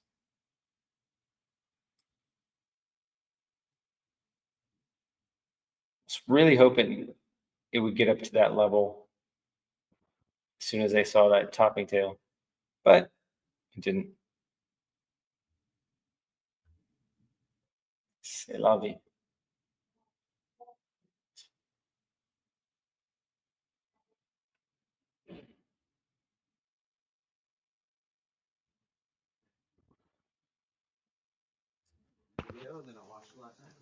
That's pretty fucking good. Yeah, dude. It's gonna feel really good. All right. So it did hit that 1670 and pulled back 2% from that level earlier, actually. About, Oh, really? yeah, around, yeah, like 30 something minutes ago. 30 minutes ago. Rigetti.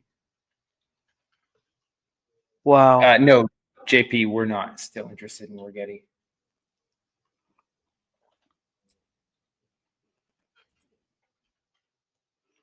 Keep saying Decided against Ethereum's it. going to go to Long all-time highs. No. It's still far away. It's still about just under $1,000 away. See you later, Ahmed. Pretty good move on Ethereum, though. It is a good move. Wow. Wow. Wow, wow, indeed.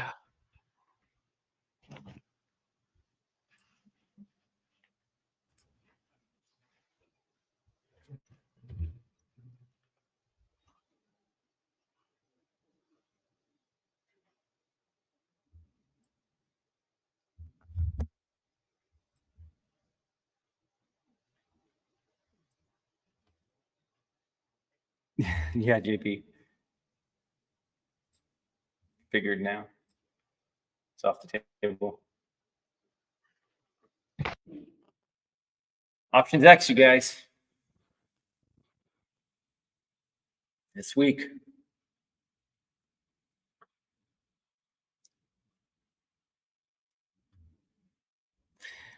Ahmad saying, guys, 11:37, where I'm at. Have a good rest of your Wednesday. Thanks, Ahmad. You as well. For the next 23 minutes. See you guys. We'll see you tomorrow. Let's check out Unity software. Michael's saying, Ben, do you prefer trading on the West Coast? Depends on the day. Monday's not really. Today, absolutely. Today was a great day to be trading early in the morning. It's nice. I got here the building at 5:30 in the morning. Fortunately, it's a light out.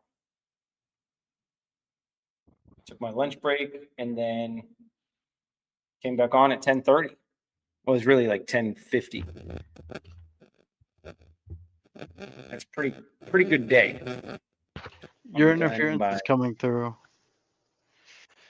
John is asking if Baidu is in a good entry for a long for swing. You can consider it. Yeah, I think it could be a decent long, yes.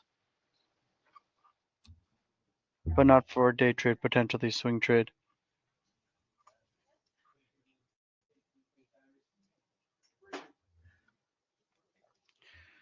Oh, okay.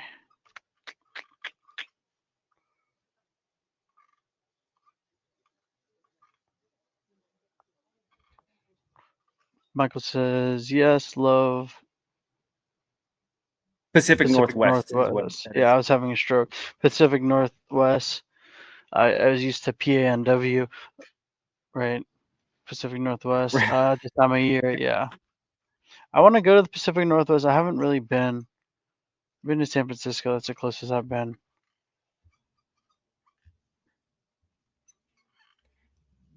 It gets light probably 5 o'clock in the morning, and then doesn't get dark until 10. This time of year is It's about gotta mess 9:30. with your system, though, right? It'll be What's weird. that? It's gotta be weird with your system, right? Like your system of day and night. I don't know. Not really, because I'm used to getting up early anyways for the stock market. So Gotcha. I mean, I guess it is shifting about 3 hours, but that's fine. Michael says Oregon, Washington, and British Columbia are awesome. Yeah. Deep says CNC moved a whole 42 cents. Yeah, not much. Oh, your microphone's doing it again. Is my microphone yeah. acting up? Dana says, when do you think you might sort out your microphone, Ben? Yeah, he's gonna work on it. It's not too bad. It's not like unbearable. It's not like Megatron. It's just like a lot of crackling in the background. It sounds like you use the antenna TV before when it gets too close and it sounds like that a little bit, but it's all right.